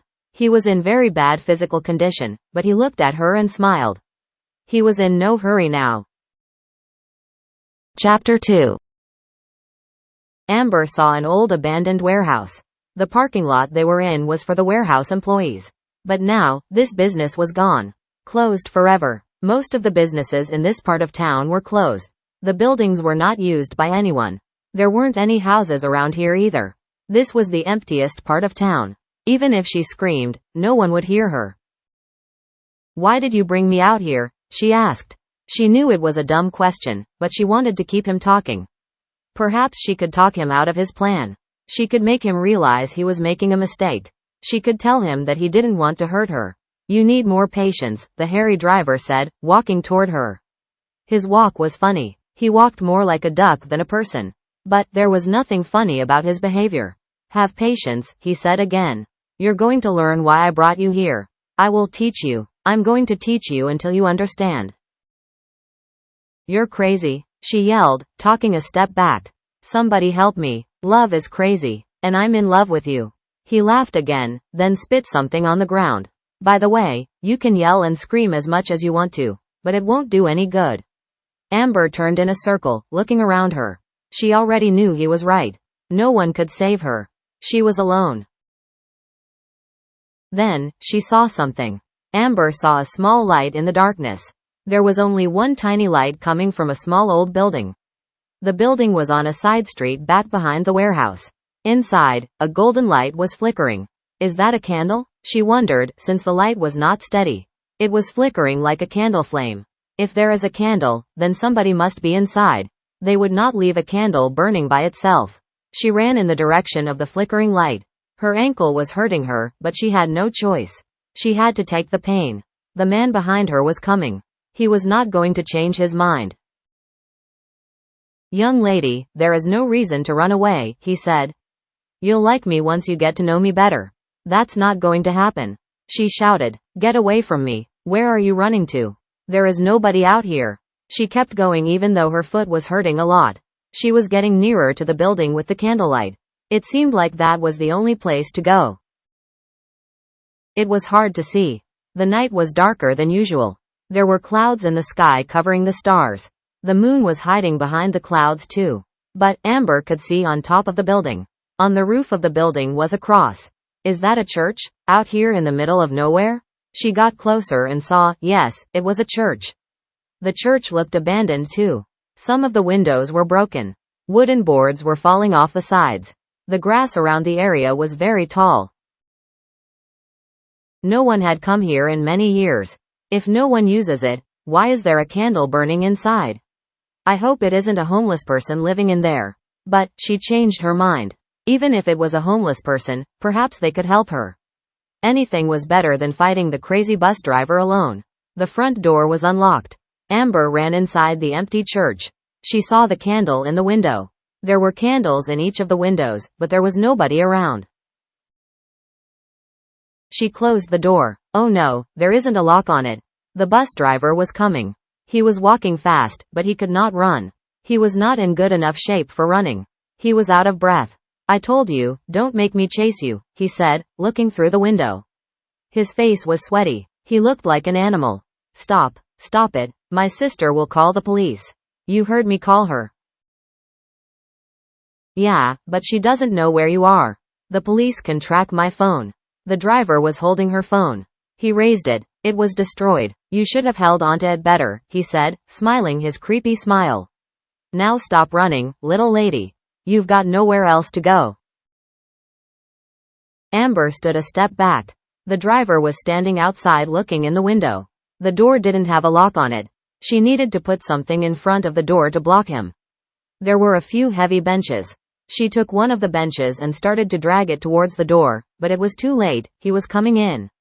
Help, she cried again. Where was the preacher for this place?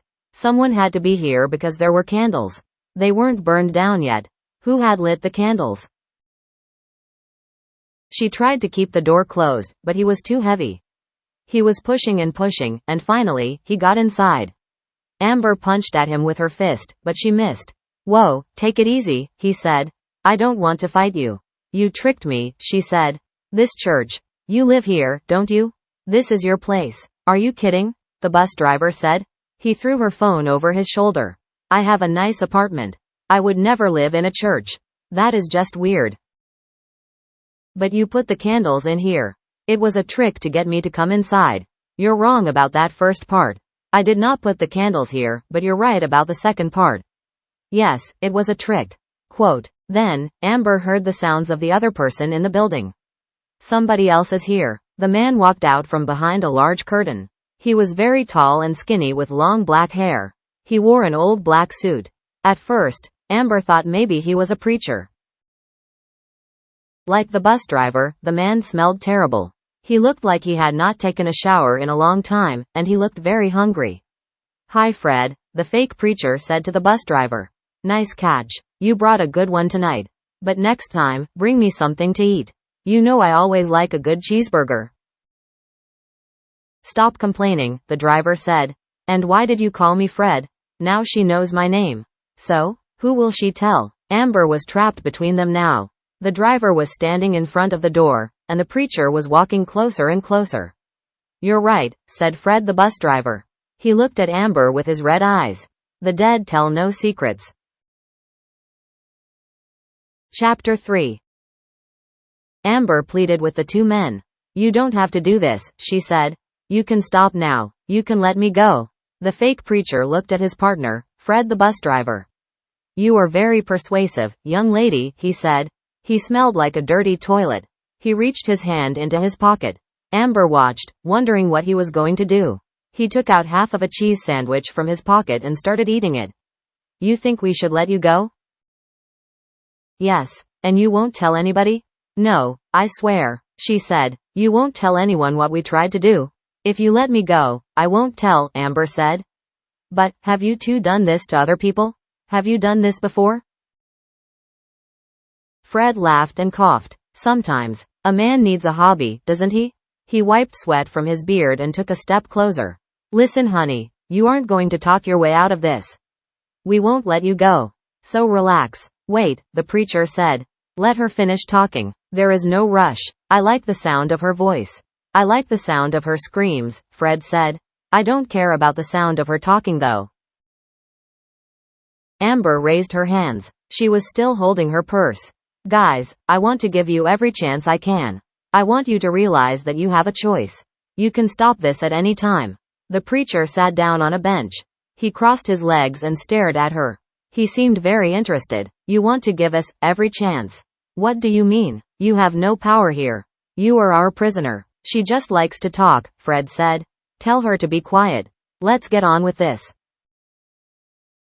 Amber ignored Fred. She sat down on the bench next to the preacher. I'm saying, you two are adults. You have free choice. You can be criminals or you can act normal. You don't have to hurt people. You're right, I'm your prisoner. You're right, I have no power here. But, you do have power. The power to release me. Right now. And, you don't ever have to do this again. We like doing it, Fred said, crossing his arms. And, if you don't shut up, I'm going to. What, kill me? Amber asked. I already know you're going to kill me. So, I have nothing to lose. Do I? Oh, you have something to lose, Fred said. And, you are going to lose it very soon. Then let me buy my way out, she said, opening her purse. I have $1,000 in here. I'll give it to you if you let me go. The preacher shook his head. The money is already ours. Everything you have is ours. Darren, would you please stop talking to her? Fred said. Oh, you didn't want me to call you Fred, the preacher said, standing up, but now, you're saying my name. Because you were right, Fred said, taking a big breath. What difference does it make, Darren? Who is she going to tell? You're both right, Amber said. I won't tell anyone and you won't either. She took her small gun out of her purse and shot Darren, the fake preacher, once. Calmly, she stood up from the bench. She pointed the gun at Fred, who raised his hands in the air. Amber kept her eyes on him. Then she pointed the gun back at Darren and shot him 2 more times. She wanted to make sure he was dead. Whoa, don't kill me, Fred said. We were just messing around. We weren't really going to hurt you. You said you've done this before? No, I was lying. It wasn't true. I only said that to scare you. I gave you every chance to let me go, didn't I?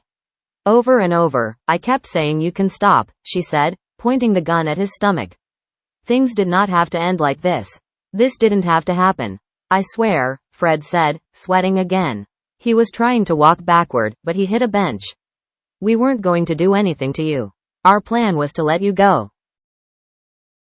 No, it wasn't. It was. We weren't going to hurt you. But I'm going to hurt you, she said, shooting him 2 times. Amber was an expert with guns. She knew exactly where to shoot someone if she wanted to kill them. She also knew where to shoot them, so they would not die. Fred fell on the ground yelling and screaming. He was in pain, but he would not die, at least not for a few hours. Amber sat down and rested her injured foot. There is a little game I like to play with my sister, she explained. We've been doing it for almost a year. We stay out late. We stay out until someone tries something stupid. Someone like you and the preacher over there. Her foot began to feel better, so she stood up. She picked up one of the burning candles. We let the stupid person or persons try to take us. Then, when they don't expect it, we kill them. She poured melted candle wax on Fred's beard. He yelled again. You tricked us, he said. You tricked me first, she said. I gave you the opportunity to stop. Do you want to give me the same chance? You want to give me a chance to stop? She pointed the gun at his head. I have one bullet left. Yes, yes, you can stop. You don't have to shoot me again. Okay, she said, putting her gun back into her purse. See? You convinced me. I won't shoot you again. Amber held the candle to the man's pants. Fred's pants caught on fire. Then, she quickly ran out of the old church. She picked up her broken phone on the way out. Amber had another working phone in her bag, of course. Aisha, Amber's twin sister, pulled her car up into the parking lot. Right on time. Hi sis, Aisha said, as Amber got into the car. Looks like you won tonight. The identical twin sisters sat in the car as the church caught fire. Thanks for playing, Twins Revenge, Amber said to the dead men in the church, smiling as her sister drove away. I want to talk about my life in UK. I went to study in the UK a few years ago. The most exciting experience is that I went to a host family for my Christmas holiday in December. I went there alone on a train. It took me about 1 or 2 hours to get there to York, and then I stayed there for 1 week. This was the first time that I spent time with a UK family, which I learned a lot from them. They treat me like a family member. They took me out to eat, to play, and to see all the different interesting culture of the region. On Christmas Day, they even bought me some presents to celebrate the Christmas. When I went back to Oxford, which was the place that I stayed for that year, I had the chance to teach in a Chinese school every Sunday. The kids are about 14 years old, and I taught them Chinese. They were very cute, but they all speak in English. I spent lots of time to encourage them to speak in Cantonese. During my study in the UK, I lived with few other students from different countries. They're very nice, and we used to cook on our own, just like a big family. Every day we went to supermarkets to buy food and drinks and desserts. We cooked every day. I was not a good cook. Normally I just put everything in the oven. And I've tried to bake a cake before, but failed, and they all laughed at me. And every time when I bake a cake, they never taste it. We share a flat together with shared kitchen, bathrooms, but we do have our own sink and bedroom. The life in the UK is quite relaxing besides study, because you can explore more and do different activities at school, or even some other extracurricular activities. After I come back Hong Kong, I still keep in touch with all my friends in the UK from different countries like Italy, Malaysia, Japan, UK, and other countries.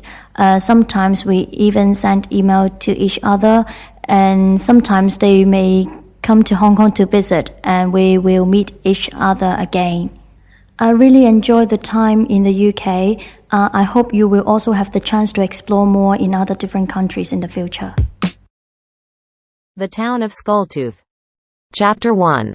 The Old West was famous for its bloody history. Deadwood, South Dakota; San Antonio, Texas; Tombstone, Arizona. There were many dangerous, lawless towns. In some cases, the town sheriff was the most powerful person. He maintained law and order. But not every town had a sheriff. Skulltooth, Oklahoma, for example. Skulltooth had no sheriff, no laws, and no rules. It was not civilized at all. Everyone did what they wanted. Gambling, fighting, drinking, and other vices took place all day and all night, 7 days a week.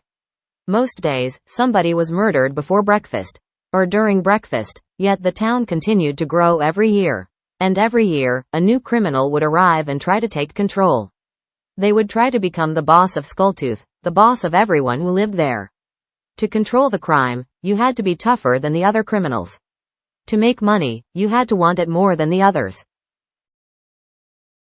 That is why the bosses never lived long. They were always killed and replaced. Until one late autumn day, Urkik Tex came to town. The people who lived there, the citizens of Skulltooth, knew he was bad news. They could tell when he rode his horse into town. His horse was pale, whiter than a sheet. His face was tough like leather, his skin tanned from the sun. Under his nose was a giant black mustache. The mustache dropped down past his lips. His eyebrows were as bushy as his mustache. "Where do you think that man came from?" a store owner asked his friend. His friend owned the bar across the street. The bar was named the Windy Plains Saloon. "He is not from around here," said the bar owner. "He looks like a foreigner." "Well, Marty, what country do you think he's from?" Marty raised his hands. He didn't know. The store owner looked at Urkik Tex. Tex was tying his white horse to a post. The sun was setting and the wind had turned cold. Tex took out a small container. He took some tobacco from it and rolled a cigarette. He bent his head to light the cigarette. His large brown cowboy hat covered his eyes. When he looked back up, Tex was looking at Marty, the bar owner. "Who is watching your bar, if you are sitting over there?" he asked. His accent was very thick. He sounded like he was from the Middle East. He would never tell anyone in town, but his family had emigrated from the Ottoman Empire. In fact, his nickname, Urkik, meant man in Turkish. "I try to stay outside," Marty said. "In my bar, customers take what they want, and they pay what they want. Otherwise, there is trouble." "What do you mean, trouble?" "I mean, they have shot the last 3 owners of the Windy Plains Saloon." "Go back to your bar," Urkik Tex said. "I am going inside, and I don't like to pour my own drinks." The bar owner looked at Tex. Tex was not a large man, but he wasn't too small. He had some muscles, but his body was lean. There were guns on both of his hips. "Stranger," Marty said, "I will go over there, but don't start shooting people." "I don't want any trouble." "I don't want any trouble either," Tex said. "That is why there will not be any." The bar owner, who was also the bartender, the man who served drinks, walked across the street. Inside the Windy Plains Saloon there were a dozen men. Some of them were playing a game of cards. Some were sitting in chairs at tables, holding glasses or bottles. A few were sitting at the long wooden bar counter talking in loud voices. When they saw the bar owner walk in, they stopped. "Get out of here, Marty," said one of the men at the bar counter. He was tall and had curly brown hair and a brown beard. His clothes were torn and he smelled terrible. He stood up from his stool. "We're putting our money on the counter. We're taking what we want to drink, so we don't need you." "That's all right," the bar owner said. "I just came to check on things." The curly-haired man, whose nickname was Curly, walked over. He put his hand on Marty's chest. "I said, we don't need you. There is nothing for you to check on. You can leave now." Curly's friend laughed. "Yeah, leave us alone, you old man." Marty frowned and turned to go back out. But then, Urkik Tex walked through the doors. Tex looked at the man with curly hair. "Bartender," said Tex in a very deep voice, "I have ridden many miles today. I'm very thirsty. Stop standing around and go get me a drink." Curly spit on the floor. "I am not the bartender." "Then where is the bartender?" "I am tired of waiting." Curly pointed at Marty. "This is the bartender, but we don't want him in here." "That is fine," Tex said. "If he is leaving, then you can get my drink. Now." Curly pulled out his gun and pointed it at Urkik Tex. "Nobody talks to me like." The sound of a gun firing echoed in the bar. Curly fell to the ground dead. "Who is going to be the bartender?" Tex asked, with the gun in his hand smoking. Everyone pointed at Marty. Chapter 2. "This town is not big enough for both of us," said Daring Diablo, Noel Cruz. Daring Diablo was an outlaw from the state of Texas. He was wanted by the police in several states. They wanted to capture him for many different crimes. If you saw a wanted poster with his face, the poster usually said, dead or alive. Daring Diablo was tired of running from the law, so he had gone somewhere the law did not exist. He had moved to Skulltooth, Oklahoma. In Skulltooth, he was able to make a nice living. He managed some card games, and he bought and sold gold. Sometimes, he helped smuggle weapons up from Mexico. It was a good life. He was free from fear. He did not worry about police knocking on his door. But sometimes, strangers came to town. They wanted to take over. They wanted to be a big boss. They wanted to make trouble. Daring Diablo did not like that. He didn't want someone in charge of the town. If someone were in charge, things would become organized. If things became too organized, it would attract attention. Nobody in Oklahoma cared about Skulltooth. Everyone left the place alone. It was too small for the police to bother with, but if someone started making a lot of money, more people would move there. It was already growing faster than Daring Diablo wanted. We have to deal with this new character, he said to his wife. She was a Native American woman from the Cherokee Indian tribe. Her name was Aita, which meant, first the dance. They lived together in a small log cabin. The cabin was on the edge of town. They owned several acres of land. Nobody ever came to visit them. But sometimes, they would go into town for supplies. They knew the town had been changing. They had seen it growing quickly, and they knew it was because of the stranger, Urkik Tex.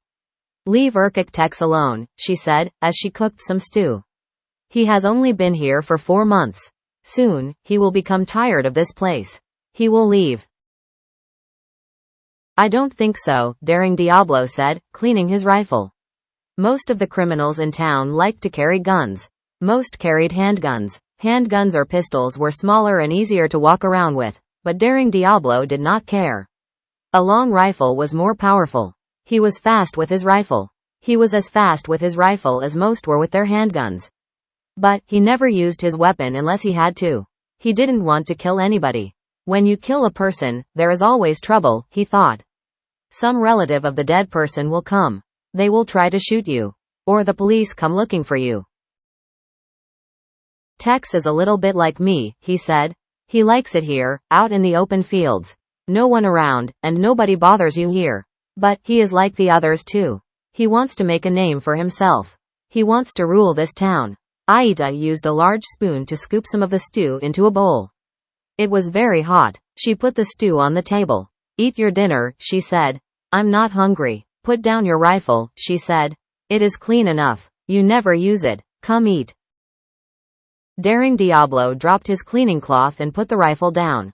He got up from his chair and went to the table. Listen to me, woman. I know what I'm talking about. That Ottoman Turk has big plans for this place. He's got people working for him. New businesses have opened up. Soon, the town will be twice as big. Then the police will start corning to Skulltooth. Someone will notice there isn't a sheriff. She put down a bowl of hot stew for herself, then she brought over some bread. Maybe you could be the sheriff. He laughed. Me? I am a wanted man. The police are after me. I am wanted for many crimes. Then you need to stay hidden. Don't make a problem with the stranger. Daring Diablo tore a piece of bread and dipped it in his stew. That stranger already made the problem, he said. And tonight, I am going to fix it. Daring Diablo took his rifle and a bag. He got on his horse and rode into town. Most of the citizens of Skulltooth were indoors. The night was cold, he could see his breath in the air. Where is Urkik Tex? He asked a person on the street. The person was wearing an expensive jacket and new boots.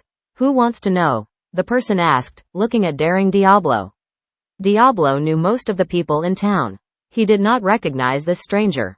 More and more new people, he thought. This growth has to stop.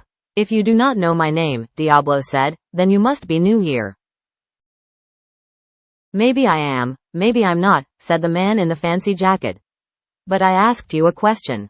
Who are you? Daring Diablo was shocked. No one in Skulltooth had ever spoken to him like this. I'm Noel Cruz. Folks call me Daring Diablo. That is a stupid nickname. If you don't know where Tex is, you don't need to know. Good evening. The man kicked a rock and walked away. Diablo wanted to jump off his horse and hit the man, but he took a deep breath and looked around. The Windy Plains saloon was well lit. He heard voices corning from inside. Since he was in town, he might as well get a drink. "Look who is here," someone shouted when Diablo walked into the bar. "Come sit down with us." The man who had shouted waved to Diablo. He was sitting at a table full of men. Diablo sat down. "Why did you come into town tonight?" they asked him. Diablo ordered a drink from Marty and told them his plan. After he told them, Diablo said, "Now I only need to know two things. Where is Urkik Tex? And, who wants to help me kill him?" Chapter 3. "This town is not big enough for both of us. You have to leave," daring Diablo said, "or die." He was carrying his rifle. He raised it up in the air. Urkik Tex was sitting in a barber chair. He was having his hair cut and his mustache trimmed. The barber, an overweight man with red cheeks, stopped cutting. "I did not say to stop working," Tex told the man. So, the barber went back to work, but kept one eye on Diablo. "Hey," daring Diablo yelled. "Did you hear me? You are very persistent, Noel Cruz," Tex said, calling Diablo by his real name. "That can get a man into trouble. I did not come to argue. I came to make you leave." Tex raised his hand for the barber to stop. He whispered something to the barber, and the man left. Then, Urkik Tex got out of the chair. He brushed his large black mustache with a small comb. He always carried a mustache comb. He liked to look good, especially for his enemies. Diablo was confused. Why was Tex so calm? Diablo pointed his rifle at Tex, who slowly began walking to the door. "You are right," Tex said loudly. He walked outside. "I say, you're right," daring Diablo. "Skulltooth is not big enough for me. So, it cannot be big enough for me and you." A small crowd had already begun to gather. The barber had been telling people to come outside. Tex spoke to the crowd of people. Diablo was not alone, though. He had two friends hiding. His friends were also carrying weapons. If Urkik Tex tried anything, the three of them would shoot Tex down. But, the Ottoman Turk wasn't stupid. He put on his cowboy hat and kept his hands up. He did not reach for his pistols. "I want you out of here," Diablo shouted. "We all want you to leave Skulltooth. We want things to go back to the way they were." "Is that right?" Tex asked. "If that's true, then okay. You stay here, Noel Cruz. Stay here, so the police can't find you. Stay here and do nothing. I do not judge you and I do not blame you. I told you once, Tex," Diablo said. "I didn't come to argue." He kept the barrel of his rifle pointed at Tex's chest. "Don't make me have to shoot you." No, I won't. I can promise you that. I never give anybody a reason to shoot me," Tex said, looking around at the crowd. "That is not my style. I try to be good to people. I try to bring in some new business, some new money, but I don't try to pick fights. I hate fighting." "You shot Curly on your first day here. Everyone knows that." "Yes, I did," Tex admitted. "But I did not start that fight. I was protecting myself, and a man has a right to do that. Doesn't he?" The people in the crowd nodded. One of them shouted, "Tex is right." Diablo knew Tex was not telling the truth. He had not been defending himself against Curly. He had started the fight, then he shot Curly dead. But, that didn't matter now. "I'm going to count to 10, Tex. You better get going." "Okay, I already agreed with you," Tex said. "You stay here. I will go pack my bags." Tex took one last look into the crowd. A few of his friends were there. "I'm leaving, boys. Don't try to stop me." "No, don't go," said one of the men. "You've been a good boss." "Yes, the best boss," said another one of the criminals. "Skulltooth needs you." I know, but look, Mr. Darling Diablo here." "Daring, not darling," Diablo said. "Sorry, Mr. Diablo wants me gone. He wants to be in charge. It is his turn now." "That's not what I said," Diablo protested. "I don't want to be in charge." "Fight him, Tex," a woman in the crowd yelled. It was one of Tex's girlfriends. "You are faster than him." Daring Diablo was getting nervous. He did not expect the people of Skulltooth to act this way. He thought they hated Tex as much as he did, but they were acting like he was their best friend. Tex nodded, but looked at Diablo. "I am the fastest gun in Oklahoma. That's a fact. But Noel Cruz has brought friends with him. He pointed to one of Diablo's friends who was hiding on a rooftop. He has outsmarted me. He's your boss now. He earned it. People, that's not what I want. Diablo shouted to the crowd. I'm not here to take over. I don't want Skulltooth to grow too much. That will bring a sheriff here. That will bring law here. Marty the bartender had been watching. Now, he walked out to stand next to Urkic Tex. We already have law here. Texas law. The crowd began to shout and clap. Marty continued. Tex, what can we do to make you stay? Urkic Tex shrugged his shoulders. There is only one thing I can think of. If Noel Cruz, also known as the outlaw Daring Diablo, did not exist, I would not have this problem. Tex looked up at the rooftop. The man who had been up there was gone, and Tex knew the other gunman was gone too. Daring Diablo was alone. If I didn't exist, Diablo said. He was getting scared, but he still had his rifle. He kept it pointed at Tex.